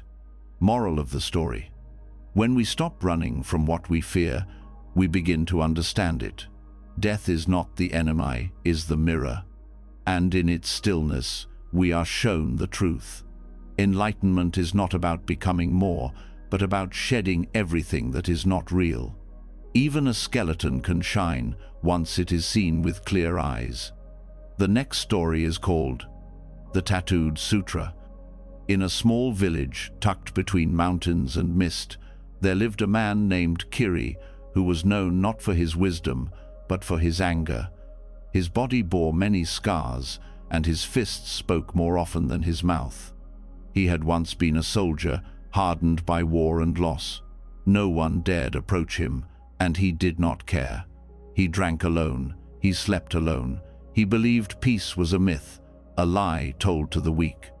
One day, an old monk came to the village, walking with a limp and carrying nothing but a begging bowl and a gentle smile. He spoke little but sat by the river each day, eyes closed, face calm. Kiri saw him and felt only annoyance. "What does this old man know of pain?" he muttered. But curiosity, like a whisper in a locked room, grew. One morning, Kiri shouted across the river, "What would your peaceful words do if someone held a knife to your throat?" The monk opened his eyes and said softly, "They would remind me not to hold one to my own heart." Something cracked inside Kiri. That night, he came to the monk and said, "Teach me, but I don't want books. I want something that won't leave me." The monk nodded. The next day, they began. Each morning, the monk would inscribe one line of the Dhammapada verse of the Buddha's teaching onto Kiri's skin with ink and needle. Slowly, painfully, deliberately, one verse, one lesson, one breath at a time. All that we are is the result of what we have thought. Hatred does not cease by hatred. but only by love. Better than 1,000 hollow words is one word that brings peace. Weeks passed. His arms, chest, and back became covered in black ink and sacred truths. He bled, he wept, but he returned each day. With each verse, his anger softened, his fists unclenched. The war within grew quieter. The tattoos did not make him holy, but they reminded him that wisdom must be worn within to be lived without. Years later, children in the village would run their fingers over the faded sutras on his arms and ask, "What do they mean?" He would smile and say, "They are the scars that taught me how to love." Moral of the story: wisdom is not just something we read or hear, it is something we live through pain, practice, and presence. Real transformation leaves marks not always visible, but always remembered. When the Dharma is written into the heart, even the deepest wounds can become sacred text. The next story is called The Monk Who Spoke Only in Koans. In a remote monastery nestled between stone cliffs and silver mist, there lived an unusual monk named Ravata. He was neither old nor young, neither stern nor cheerful. His presence was calm, yet puzzling. He had taken a vow that puzzled even the abbot himself. Ravata would speak only in koans. He answered questions with riddles, greeted guests with strange parables, and ended conversations before they began. When asked the time, he might reply, "The moon does not rush the tide." When offered tea, he would whisper, "Does the cup drink itself?" At first, the other monks laughed. Then they grew frustrated. Eventually, they avoided him. But one novice named Nilo was too curious to walk away. Every day, he approached Ravata and asked questions, hoping to find a crack in the silence. "Why did you take this vow?" Nilo once asked. Ravata only said, "The fish swims in water, it does not ask where the river goes." Day after day, Nilo returned. He brought rice. He swept Ravata's room. He listened to the same confusing replies, and slowly, something changed. Nilo began to feel the space between the words. He stopped reacting. He started listening not for answers, but for insight. One evening, Nilo sat beside Ravata beneath the Bodhi tree, his mind restless. "Master," he asked, "what is the first step to peace?" Ravata looked at the sky, then at the ground. He picked up a pebble and dropped it into Nilo's empty bowl. The sound was soft plink. Then he said, "The first step is knowing your bowl is not already full."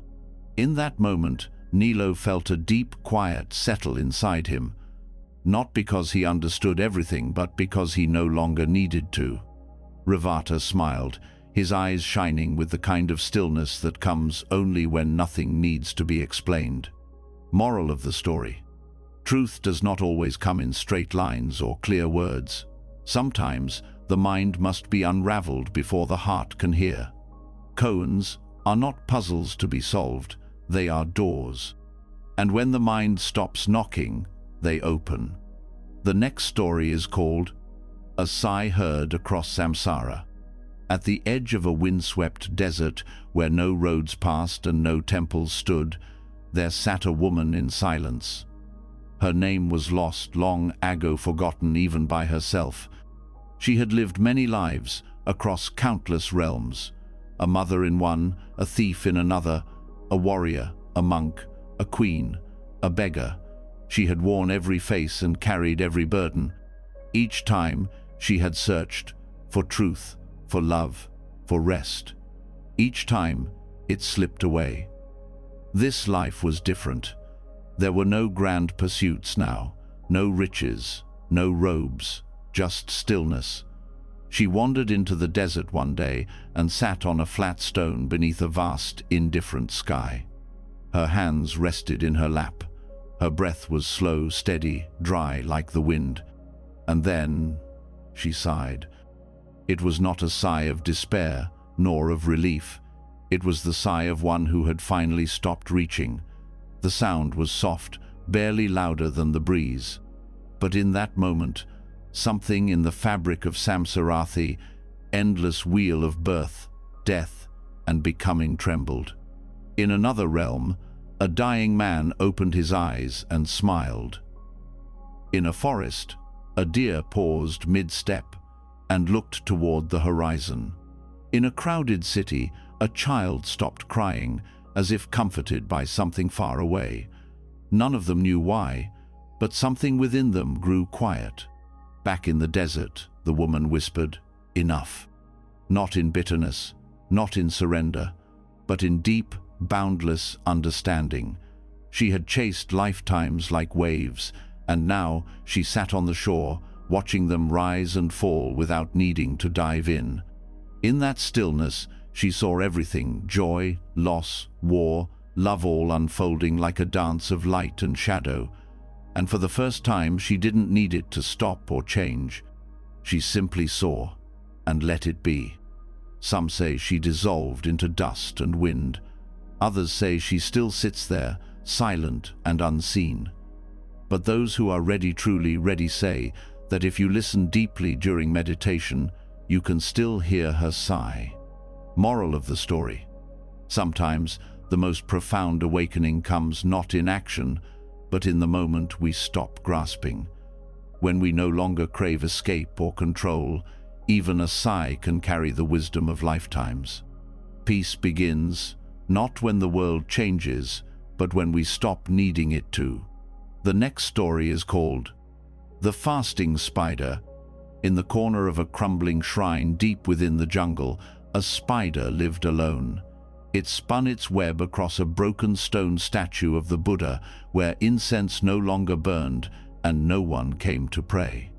Rain dripped through the roof, vines crept through the walls, but the spider stayed, quiet and still, weaving delicate threads in silence.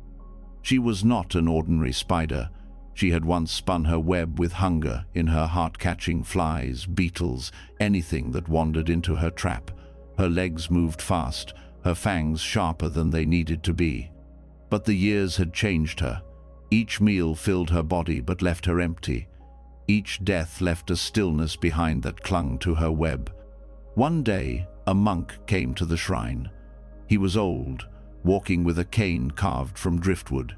He did not light incense. He simply sat, closed his eyes, and bowed to the broken statue. The spider watched him closely. When a fly buzzed near, she began to move, but stopped. The monk opened his eyes, saw her frozen in her web, and whispered, "Even hunger can become a teacher." The spider did not understand, but she did not move. The monk returned each day, never disturbing her, never sweeping away her home. He sat beneath her web in silence, and without knowing why, the spider began to fast. Day after day, she ignored the insects that passed through.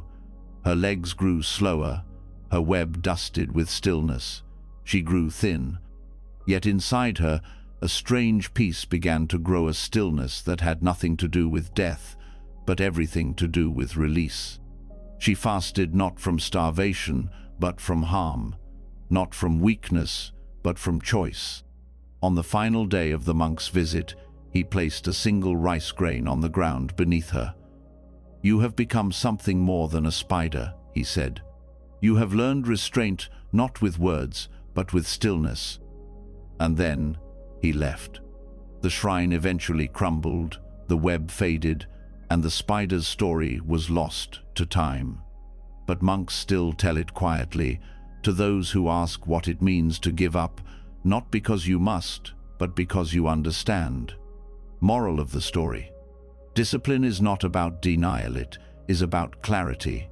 To choose restraint, even when no one is watching, is a deeper kind of strength. When we stop feeding every impulse, we begin to feed the soul. Even a spider can awaken through stillness and through choice. The next story is called The Rain That Meditated. High in the mountains, where the sky leans close to the earth, a monastery stood wrapped in mist and silence. The monks there were known for their deep meditation, so still that even birds perched on their shoulders, mistaking them for statues. but among them lived a young monk named Chitta, whose thoughts were as restless as the river in spring. No matter how he tried, his mind would not settle. He counted his breath. He repeated mantras. He sat for hours, knees aching, back straight. But his thoughts were loud, wild, scattered. He envied the older monks, so still, so serene. He often wept in secret, whispering to himself, "Why can't I be like them?" One night, unable to sleep, Chitta stepped outside the meditation hall. Clouds hung heavy above the peaks. The air was thick, quiet, waiting. Then, without warning, the rain began. It wasn't violent, it didn't roar, it fell gently, like a lullaby whispered by the sky. Chitta stood still, feeling each drop kiss his skin. He didn't try to name the moment or hold on to it. He simply stood wet, breathing, alive. For the first time, his thoughts softened.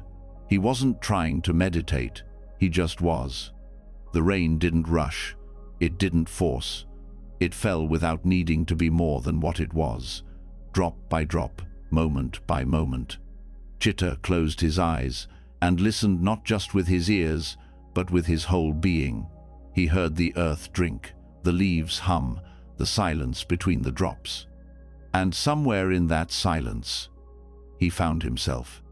The next morning, when the bell rang for meditation, Chitta didn't rush to perfect stillness. He sat like the rain had taught him, gently, naturally, without effort. His breath came and went like falling drops. His mind wandered, but he smiled, letting it return like clouds passing overhead. He didn't become the best meditator overnight, but he stopped struggling, and that was the beginning. Years later, monks would smile and say, "Chitta? He meditates like rain, soft, steady, without a need to arrive." Moral of the story: peace isn't something to chase. Like rain, it comes when we stop forcing and start allowing. True meditation isn't control its presence. And sometimes the sky teaches us what silence cannot. The next story is called The House Built on a Single Breath. In a windswept desert where the sand moved like memory and even the sun seemed tired, there stood a house so small it looked like it had grown from the earth itself. Its walls were made of clay, its roof from dried grass, and its door a single cloth, faded by time. No one lived there now. But long ago, it belonged to a monk named Thera, whose story few remembered and fewer believed. They said he built the house in a single day, with no tools, no help, no blueprint, only breath. Thera had once been a renowned architect in a city of wealth and glory. He built towers that pierced the sky, halls of gold, gates taller than trees. But the praise, the competition, the need to always outdote away at his soul like termites in wood. The more he built, the less he felt. Until one day, while laying the final stone on a palace roof, he paused, exhaled, and asked himself, "Who am I building this for?" The silence that followed was his answer. So he left. He walked into the desert with nothing but robes and a small bowl, searching not for land, but for stillness. And when he could walk no further, he stopped. He placed his bowl down, knelt in the sand, and closed his eyes. He breathed. With each inhale, he imagined a wall. With each exhale, he released the past. In his mind, a space took shape, not large, not impressive, but sacred. A home not built from stone, but from surrender. A home that could not be broken, because it held nothing. Later, villagers found him sitting in his hut, eyes closed, smiling gently. "What is this place?" they asked. He opened his eyes and said, "This is the house that breath built." They laughed at first until they stepped inside and found silence that felt like safety, space that felt like truth. Thera lived there the rest of his days. When he died, no monument was made, but the house still stands, weathered but unmoved. Moral of the story: peace is not found in the size of what we build, but in the breath we build it with. A single mindful breath can become a foundation, a home, a life. What you construct from presence will outlast even stone. The next story is called The Well That Reflected Karma. In the heart of a dry, sun-baked village, where fields cracked beneath bare feet and water was drawn with hope more than certainty, there stood an old stone well. It was ancient, built long before the temple, long before the road sand, yet it never ran dry. People believed it was blessed, not because of what it gave, but because of what it showed. For this well, they said, did more than reflect faces. When one leaned over to draw water, they sometimes saw more than their reflection. They saw memories, moments, hidden truths like glimpses of stories buried deep in the soul. Not all saw them. Only those who were ready. A man named Vayu, bitter and tired from a life of blame, came to the well one evening. He had quarreled with his brother, cursed the gods, and accused the world of being unfair. "Why do I suffer?" he muttered, lowering the bucket. As he looked down, he gasped. He saw himself as a boy stealing grain from an old woman who lived alone, then as a young man turning his back on a friend in need, then again speaking harshly to his mother in her final days. The well did not scold. It simply showed.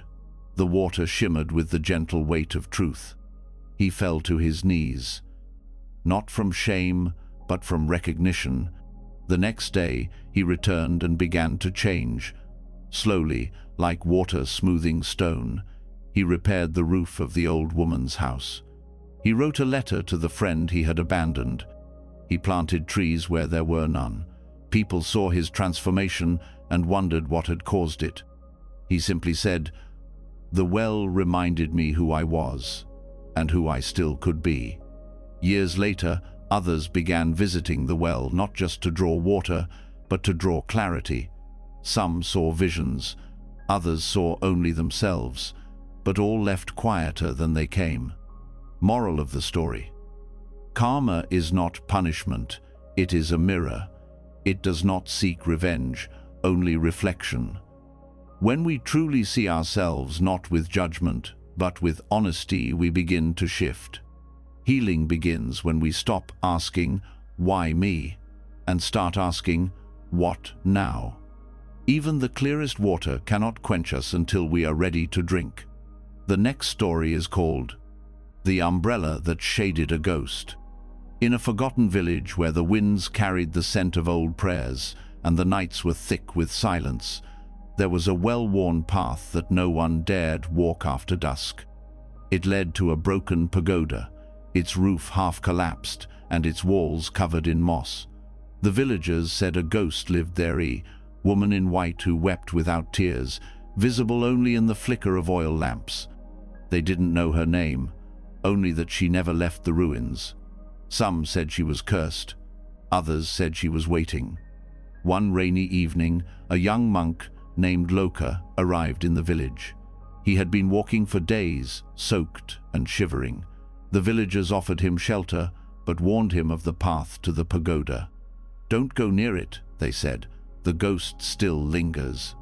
That night, Loka dreamt of the pagoda, not as broken, but whole, not dark, but filled with light.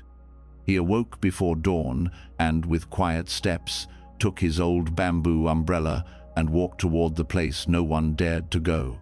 The rain had begun again, soft and steady. As he approached the crumbled gate, he saw her, pale still, her form barely more than mist. She stood beneath the ruined archway, eyes empty, as if waiting for something that would never come. Loka did not speak, he did not chant. He simply walked beside her and opened his umbrella, holding it gently over her head. The ghost did not move, but the rain stopped falling on her. And in that small kindness, something shifted. Her gaze softened, her hands lowered. The wind grew still. Then, quietly, like fog leaving the mountains, she disappeared. Loka stood alone in the rain, the umbrella still raised, the silence now peaceful. He closed it slowly, bowed to the space where she had stood, and returned to the village without a word. From that day on, the villagers noticed something strange. The pagoda felt lighter, the path no longer heavy with fear, and when it rained, people swore they could hear a whisper, "Thank you." Moral of the story: some spirits are not trapped by death, but by sorrow, by memory, by waiting to be seen. Compassion does not always need words. Even the simplest act, like holding an umbrella in the rain, can release what suffering has bound. Kindness offered in silence can free even the invisible. The next story is called The Sandal That Outlived a Monk. In a small monastery on the dusty plains of the Ganges, where the sun painted long shadows and time moved slowly between bells, there lived a monk named Dano. He was neither famous nor revered, not known for brilliant teachings or mystical insight. But he walked every day for miles, from the village to the river, to the edges of the forest and back, always in silence, always barefoot, except for a single worn-out pair of sandals. They were simple, leather-cracked, faded, held together by thread and care. He mended them himself. When the straps tore, he stitched them. When the soles wore thin, he padded them with scraps of cloth. "Why not ask for new ones?" the novices would ask. He would smile and reply, "These have already learned the path." Dano's walk was his meditation. Step by step, he offered metal-loving kindness for all beings. He greeted ants, bowed to trees, whispered blessings into the wind. No one ever saw him rush. No one ever heard him complain. His sandals knew the weight of his prayers, the quiet rhythm of his breath. One winter morning, after decades of walking, Dano passed away peacefully beneath a fig tree, his robe folded neatly, his hands resting over his heart. The monks wept, for though he had been quiet, his presence had always been loud in the ways that mattered. When the monks gathered his few belongings, they found the old sandals beside his bed, worn, brittle, and misshapen. A novice reached to throw them away, but the abbot stopped him. "No," he said, "these are his footprints." The monks placed the sandals in the temple hall, not as relics, not as objects of worship, but as a reminder, a symbol. Each time they walked past, they remembered that peace is not in grand gestures, but in steady steps, in patience, in quiet service. Years passed. The sandals remained, outliving trends, teachers, and even buildings. And still, they whispered, "Walk gently, live fully, and leave behind something softer than silence." Moral of the story: a life doesn't need to be loud to be lasting. The most meaningful journeys often leave behind no monuments, only quiet traces of love worn into the earth. Sometimes, even a sandal can carry the weight of awakening. The next story is called A Song from the Bodhisattva of Dust. In a city choked with noise and motion, where people rushed without looking and hearts beat faster than thoughts, there lived an old street sweeper. No one knew his name. He wore no robe, bore no title, and lived in a tiny room behind the temple gates. Each morning, before the sun painted gold on the rooftops, he would begin sweeping his broom, whispering across stone like wind through silk. Children thought he was a servant. Adults barely noticed him. Tourists stepped around him like part of the scenery. But the monks called him the Bodhisattva of Dust. He never preached, he never corrected, he simply swept. The same path, the same courtyard, day after day. One novice, full of questions and pride, asked him bitterly, "Why do you waste your life sweeping dust that returns with every wind?" The old man smiled, not with pity, but with patience. He hummed as he worked, his tune soft and circular, like a lullaby forgotten by time. The novice paused. "What are you humming?" he asked. The old man didn't stop sweeping. "A song," he said, "taught to me by the dust itself." The novice blinked. "Dust doesn't sing." The man chuckled. not with words, but if you listen while sweeping, you'll hear its wisdom. Dust rises and we sweep. It returns and we sweep again, yet we do not curse it. We care for the path anyway. That is love without condition. That is the Dharma. The novice sat in silence, watching. For the first time, he noticed how the man moved not with effort, but with ease, not to finish the task, but to be in it. Each stroke of the broom was like a note in a song that asked for nothing, yet gave everything. That evening, the novice picked up his own broom knot out of duty, but to join the song. Years later, when the old man passed quietly in his sleep, the monks held no grand ceremony. But every morning after, the courtyard was swept with care. And always, a soft humming filled the air, dust rising, falling, and rising again. Moral of the story: true wisdom does not always speak from thrones or scrolls. Sometimes it comes with a broom in hand and dust at the feet. When we treat each task as sacred, no matter how small, we become part of a song that frees both self and world. Even dust, when honored, sings the Dharma. The next story is called The Finger That Pointed Backward. In the lush hills outside an old monastic village, there lived a young monk named Ravi who was quick to judge. He had studied well, recited sutras flawlessly, and followed every precept with pride. But he watched others with a sharp eye. If a monk arrived late to morning meditation, Ravi frowned. If someone spoke too loudly, he whispered about their lack of discipline. In his heart, he believed he was doing what was right, protecting the purity of the path. One day, an old wandering teacher came to the monastery. He was weathered by age, with eyes like still water and a voice like soft rain. He carried no scriptures, only a crooked walking stick and a strange necklace of wooden beads, each bead carved into the shape of a pointing finger. The monks gathered to listen. When it was Ravi's turn to ask a question, he stepped forward and said, "Teacher, how do we deal with those who break discipline and disrespect the Dharma?" The teacher looked at him for a long, quiet moment. Then he held up one of the finger-shaped beads and said, "This bead once pointed at another. Now it points at itself." Ravi blinked, unsure what the old man meant. So the teacher continued, "Every time we judge, we lift a finger outward, but we forget that the root of that judgment lives within us. Anger sees anger, ego finds ego, fear recognizes fear. The more we point away, the less we see our own mind." He took one of the beads and gently pressed it into Ravi's palm. "Hold this," he said, "and each time you wish to correct someone, first ask what in you is crying for compassion." That night, Ravi sat alone, staring at the small wooden finger. He began to see his judgments differently, not as clarity, but as echoes of his own tightness. Slowly, his gaze softened. His thoughts grew quieter.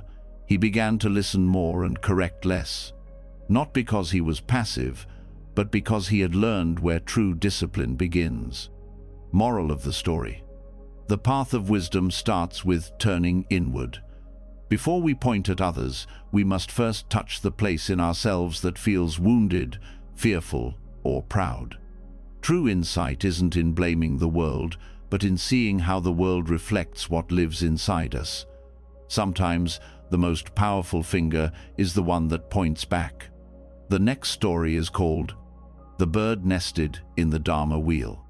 In a monastery perched on a hilltop where clouds drifted like slow thoughts and bells chimed with the wind, there stood a great stone Dharma wheel carved into the central courtyard. It was not meant to turn. It was symbolic, a reminder of the Buddha's first teaching in the deer park, where the wheel of truth had been set in motion. Monks would bow to it daily, offering flowers, lighting incense, and whispering verses. But over time, the wheel became more an ornament than a symbol. It was polished, decorated, and admired, but not truly seen. One spring morning, As petals scattered across the ground, a small sparrow fluttered down from the sky and began weaving twigs into the crevice between two spokes of the wheel. The monks were amused at first. "A bird nesting in the Dharma wheel," they chuckled. "How curious." They let it be, thinking it would leave. But it didn't. Each day, the bird returned bringing straw, feathers, bits of thread, and finally her soft grey eggs. She sat upon them with stillness that even the abbot quietly admired. The monks began watching her more closely.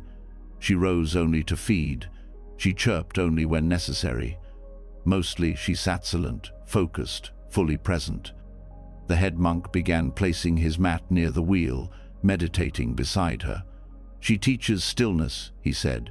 "She is keeping the wheel alive." Soon, other monks followed. The courtyard grew quieter. The chants softened. People slowed their pace. The Dharma wheel, once treated like a relic, now became a living space because of a creature no one had invited, doing something no one had expected. When the chicks hatched, the monks wept, not with sadness, but with a quiet reverence. They had spent years studying the Dharma. But in the sparrow, they had witnessed eye-tune attached, humble, grounded in the present moment. When the nest was finally empty, the bird flew off without ceremony. The monks left the twigs inside the wheel. They never cleaned it again.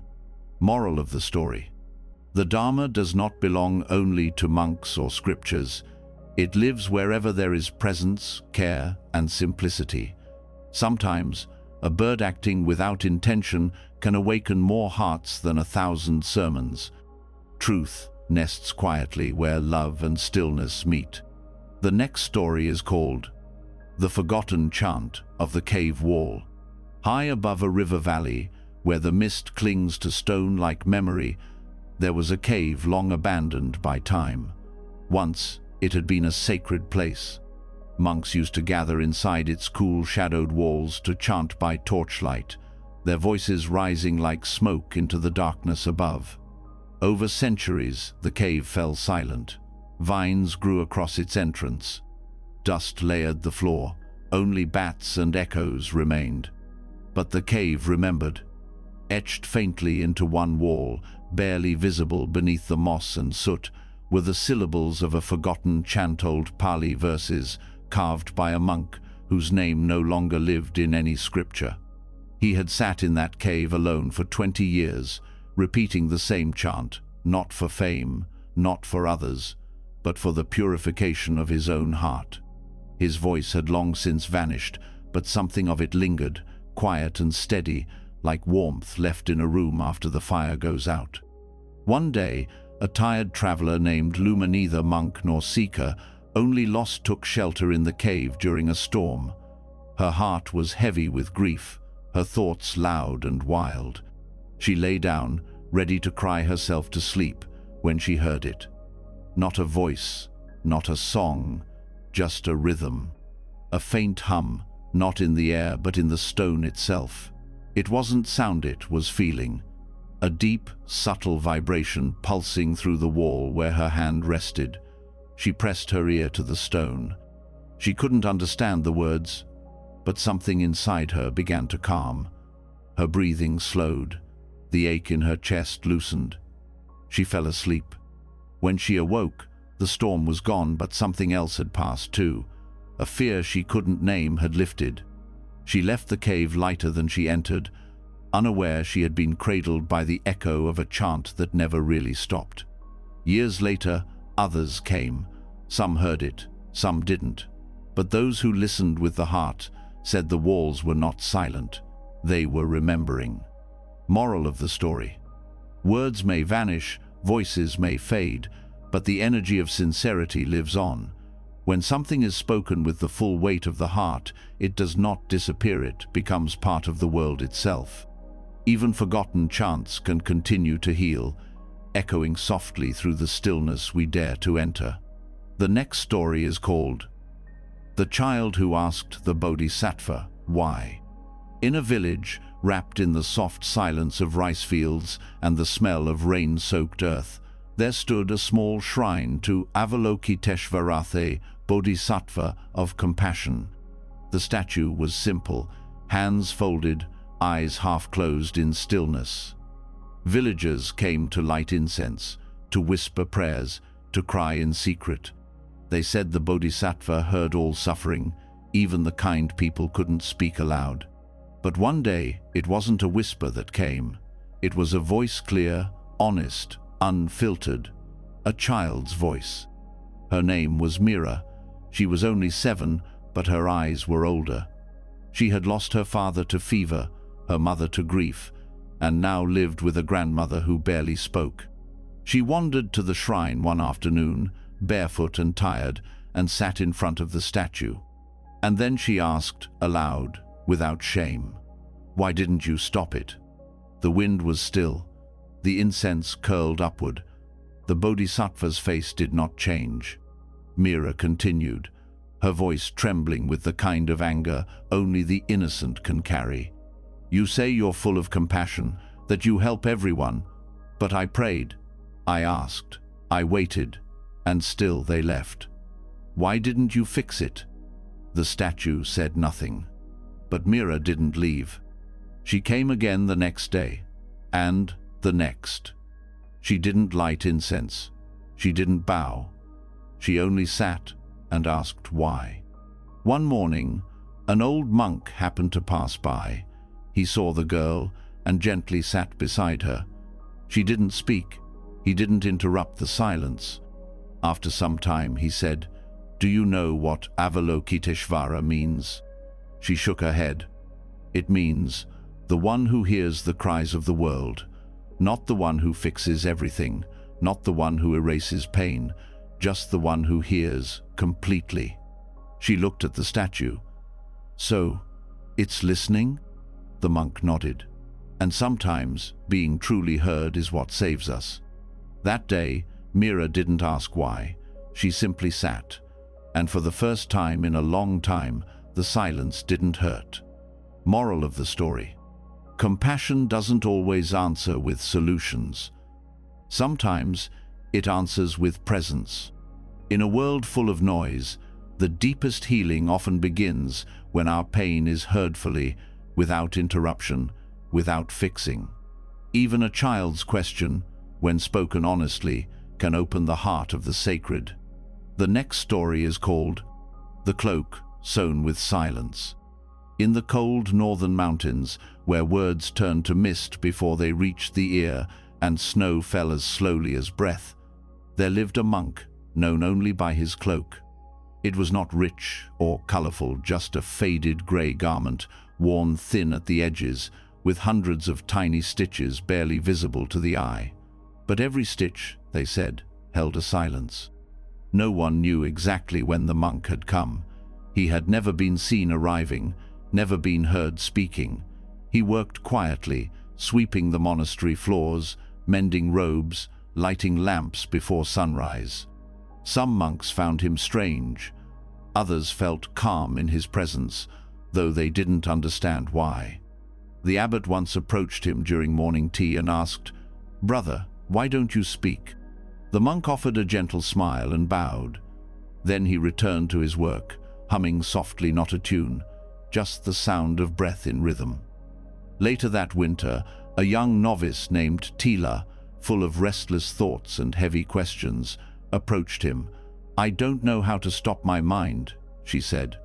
"Even in meditation, I hear my fears shouting. I chant, I study, I try, but nothing brings peace." The monk looked at her kindly, removed his cloak, and placed it gently over her shoulders. At first, she felt nothing but fabric, but then warmth, a soft quietness, like snow falling inside her chest. Her thoughts didn't disappear, but they softened. Her breath slowed. Her hands unclenched. She looked at him, startled. "What is this?" He touched his chest, then pointed to hers. And then he walked away. Tila wore the cloak during her meditations after that. Not every day, just when she needed to remember. Years later, When she became a teacher herself, she kept the cloak on a single hook in her room. She never washed it, never repaired it. It stayed exactly as it was frayed, quiet, sacred. No one ever saw the silent monk again, but the cloak remained, and those who wore it said they heard nothing but felt everything. Moral of the story: silence, when held with love, becomes a kind of medicine. Not all healing comes through words. Some is sown thread by thread, through presence, humility, and deep stillness. A true gift may not speak, but it can teach louder than 1,000 voices. The next story is called The Hungry Ghost Who Taught the Precepts. In a forest where the mist never fully lifted and the trees bent as if listening, there was a village where no one ventured after dark. They whispered of a ghost thin as a reed, eyes hollow, mouth like a needle's eye. They said it wandered endlessly, craving food it could never eat, water it could never drink. A predator-hungry ghost, born from greed, bound by unfulfilled longing. Children were warned. Monks recited blessings at the village's edge. But still, offerings left beneath the Bodhi tree would vanish. Overnight bowls of rice emptied, candles blown out. Fear grew. One morning, an old monk named Suman, quiet and nearly blind, arrived at the village gate. He listened to their fears and said only, "Then let me go to it." The villagers begged him not to. "It devours the gifts. It cries in the night. It is cursed." Suman smiled gently. "Perhaps it is just hungry for something else." He walked alone to the forest and sat beneath the tree. He placed a bowl of plain rice beside him and waited. The wind moved slowly. The air grew cold. At midnight it came. The ghost appeared like a shadow breaking loose from the night. Its mouth stretched open, but no sound commonly, a trembling, desperate stare.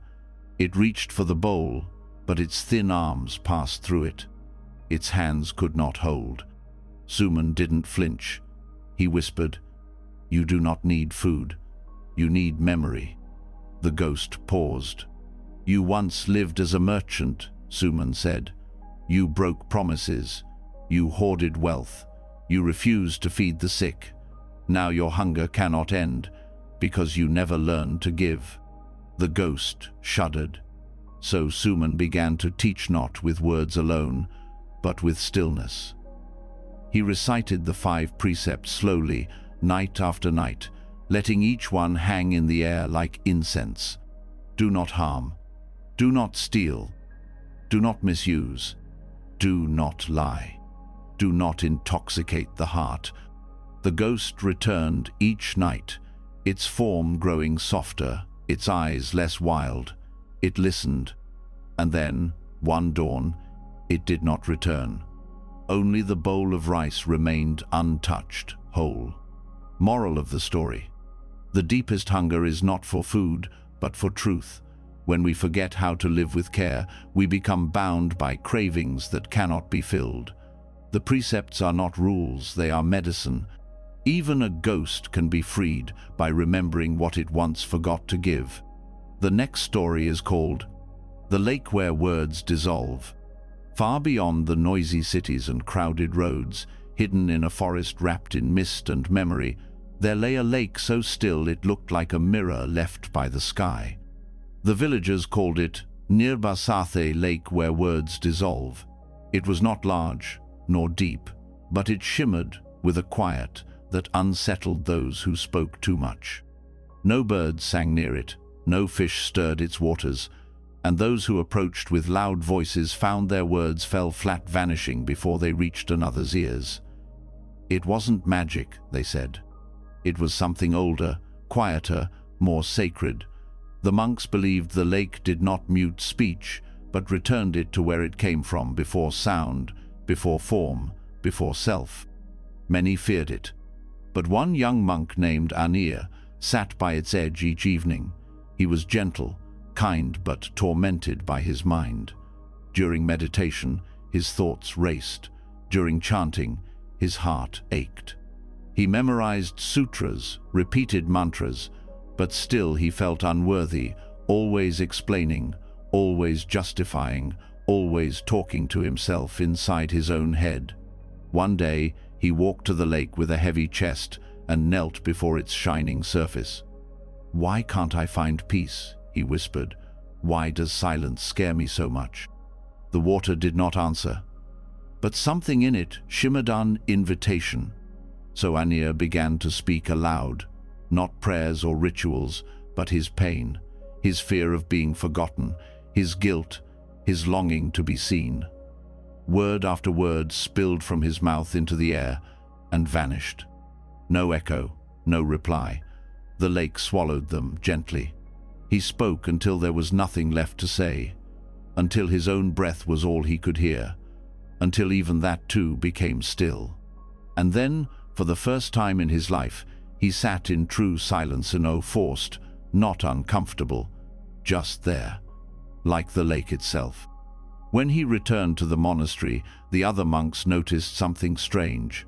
Anya spoke less, smiled more. When he did speak, his words were few, but they landed with the softness of falling petals. He no longer tried to be heard, he simply listened, and others listened in return.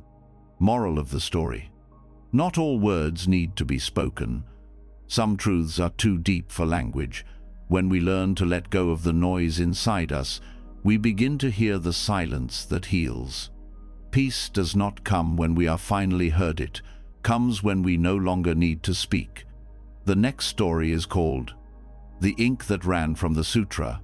In an old monastery perched on the edge of a riverbank, there lived a scribe named Thera, known for his steady hand and quiet devotion. Day after day, he copied sacred sutras by candlelight, each brushstroke placed with reverence.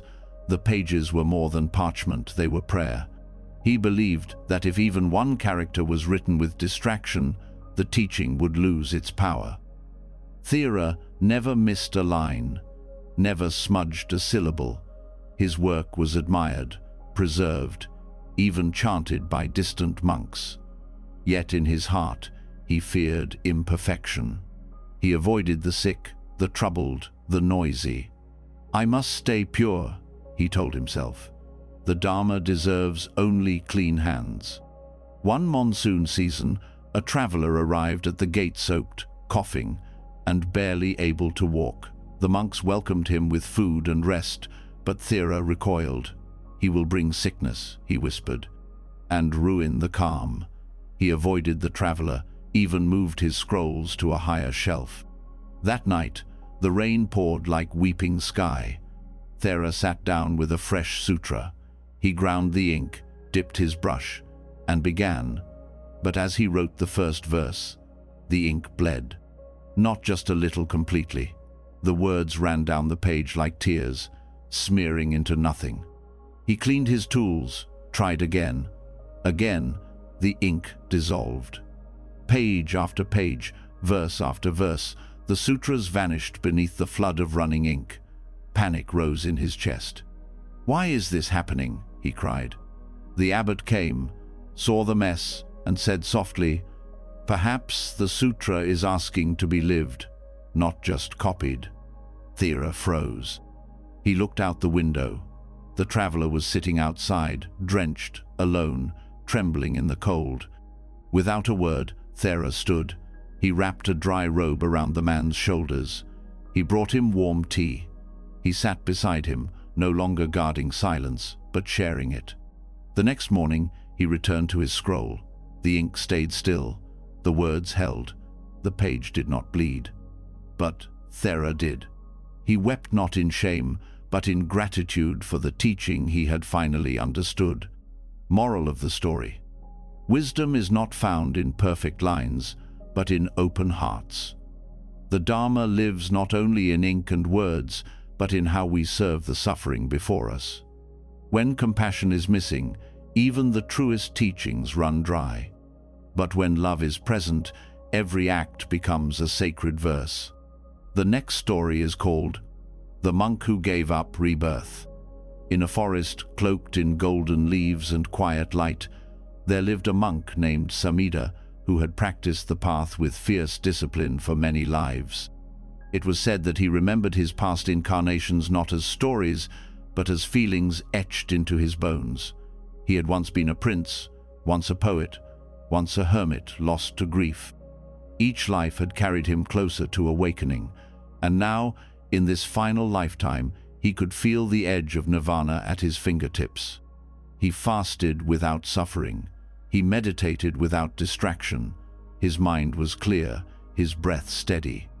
The other monks whispered that he was ready, that soon he would escape the wheel of birth and death and enter final liberation. But Samida did not rejoice. He sat beneath a neem tree day after day, looking not upward, but outward toward the paths that led to the village. He watched people passing, the farmer limping from a bad harvest, the widow kneeling in prayer, the child too hungry to play. He listened to the world not with his ears, but with his heart. And what he heard was not yet done. One evening, as stars blinked like breath in the heavens, Samida made his decision. He bowed before the Bodhi tree and whispered, "I could leave now, but love will not let me." The next morning, he rose, not as one departing the cycle, but as one stepping back in. He returned to the village and began teaching, not through lectures, but through presence. He mended roofs. He carried water. He sat with the grieving and held the hands of the dying. He asked for nothing. He spoke gently, laughed often, and answered suffering with stillness. The monks were confused. Why would one so close to final freedom return? Samida smiled and said, "I no longer seek my own freedom. I seek to ease the weight of others until no one is left behind." No one ever saw him die.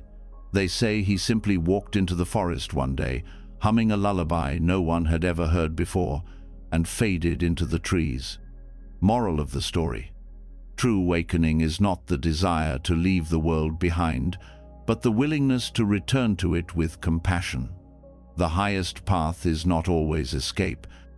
Sometimes it is choosing to stay again and again until all hearts can rest. The next story is called The Drumbeat of the Dharmakaya. In a remote forest where fog clung to the treetops like memory, there stood an ancient stupa that no one had built, so the villagers believed. It was round, moss-covered, and smooth as bone, rising from the earth as if the forest had shaped it by breath alone. Deep within the stupa, sealed for centuries, was a great drum. No one had ever seen it, yet its sound was known. They called it the drumbeat of the Dharmakaya, body of truth. It did not sound like thunder or echo like war drums. It beat softly, irregularly, like a distant heartbeat. Only those who sat in deep stillness could hear it, and even then, only when they stopped searching for sound. Pilgrims came, many left disappointed. "I heard nothing," they'd say, "only my thoughts." The monks never argued, they only smiled. One day, a young woman named Gina arrived. She was not a monk, not a seeker. She came not for enlightenment, but to escape. Her world had collapsed. A child lost, a marriage broken, a heart hollowed by grief. She didn't want answers. She wanted silence that could swallow her pain. She sat beneath the stupa, not in lotus, not in posture, just in stillness. The trees creaked. A bird cried. Her breath came like waves, sharp, uneven, tired. And then within her chest she felt it. Boom. Pause. Boom. It wasn't loud. It wasn't outside. It was everywhere and nowhere. A pulse that didn't belong to her body, yet somehow carried her pain with it slowly, patiently, without judgment. She wept. Not because she was broken, but because something was holding what she could no longer carry alone. When she returned to the village, they asked, "Did you hear the drum?" She nodded. "Yes," she whispered, but it didn't speak, it listened. From that day forward, she sat each morning in silence, to chase peace, but to listen for the rhythm beneath all things. Moral of the story: The truth does not always speak in words. Sometimes it pulses quietly beneath suffering, beneath silence, reminding us that we are not separate from what holds us. The Dharmakaya, the body of truth, is not distant or divine. It beats in us, and when we stop running, we hear it. The next story is called The Bellmaker Who Became a Saint. In a quiet village nestled at the edge of a mountain lake, there lived an old bellmaker named Arun. He was not a monk, nor a scholar, nor a man of many words. But he was known for crafting the most beautiful bells, large temple bells that could shake the sky, and tiny altar bells that could still the heart. Each bell he made by hand, heating the metal, pouring it into molds, then tuning each one with delicate hammer strikes until the sound rang true. People said his bells did more than Chimothe spoke. But Arun lived alone. He never married, never taught, never left his workshop. Some believed he was strange, others believed he was sacred. One winter, a young monk named Nima was sent by his master to commission a new temple bell. When he entered the workshop, he expected a wise elder or a grand ritual. Instead, he found Arun in a soot-stained robe, quietly filing the rim of a half-finished bell, humming a soft, tuneless melody. "I need a bell for our monastery," Nima said, bowing. Arun nodded without looking up. "For sound or for silence?" he asked. Nima hesitated. "For both." Arun smiled and handed him a hammer. "Then you must help." Days turned to weeks. Arun said little. He worked slowly. Every movement was precise.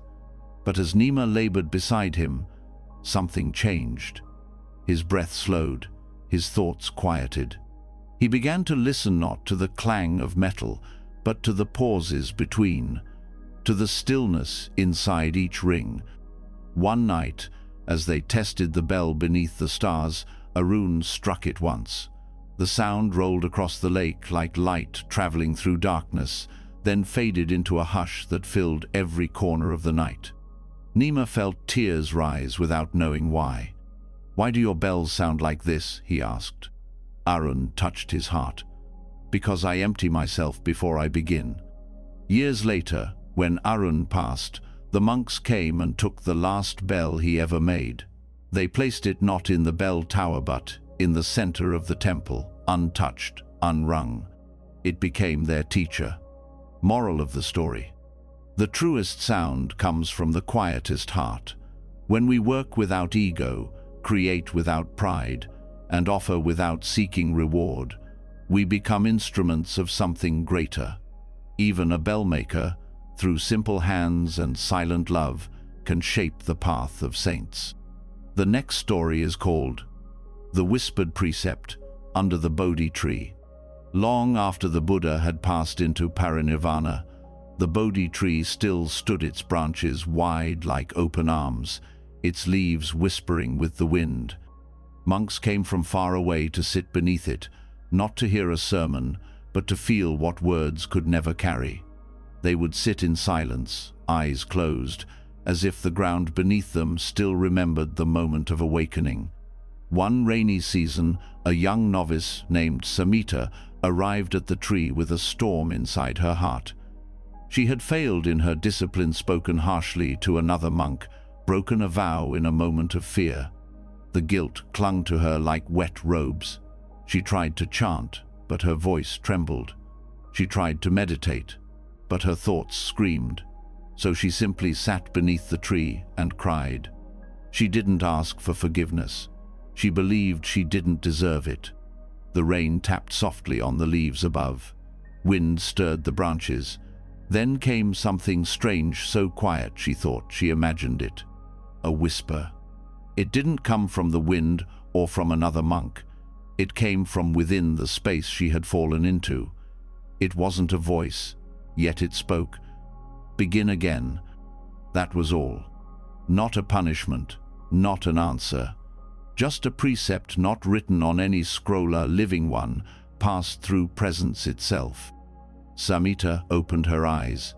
The tree stood unchanged. No miracle, no vision, just rain and bark and sky. And yet, everything inside her had shifted. She bowed low, not in shame but in gratitude. From that day forward, Samatha followed all the precepts as before, but with a new one she kept closest to her, heart never spoken aloud, never taught in formal training. It was the whispered precept of mercy: begin again. And when other young monks failed or faltered, she would place a hand on their shoulder, look gently into their eyes and say, "The Bodhi tree says we can begin again." Moral of the story: the Dharma isn't only found in what we do right, it's revealed in how we rise after we've fallen. Compassion is not the absence of discipline, but the space within it. Sometimes the most sacred precept is not one we memorize, but one whispered gently when we feel most unworthy: begin again. In a world rushing forward, these ancient stories ask us to pause, to breathe, to remember. From the spider's fragile thread to the lion's quiet surrender, from the child's honest question to the whispered precept beneath the Bodhi tree, each tale reminds us that peace is not something we find out there. It is something we awaken within. These are not just old stories. They are mirrors. They are medicine. They are maps for the restless mind. And if even a stone can remember the Buddha, then so can we. What story spoke to you the most? Was it the ghost who laughed, the fish who listened, or the rain that meditated? Share your reflections in the comments. We'd love to hear what you're carrying forward. And if these teachings brought you even a moment of stillness, subscribe to the channel. More timeless wisdom is waiting, gentle, grounded, and ready when you are. Peace begins here. And now, and again.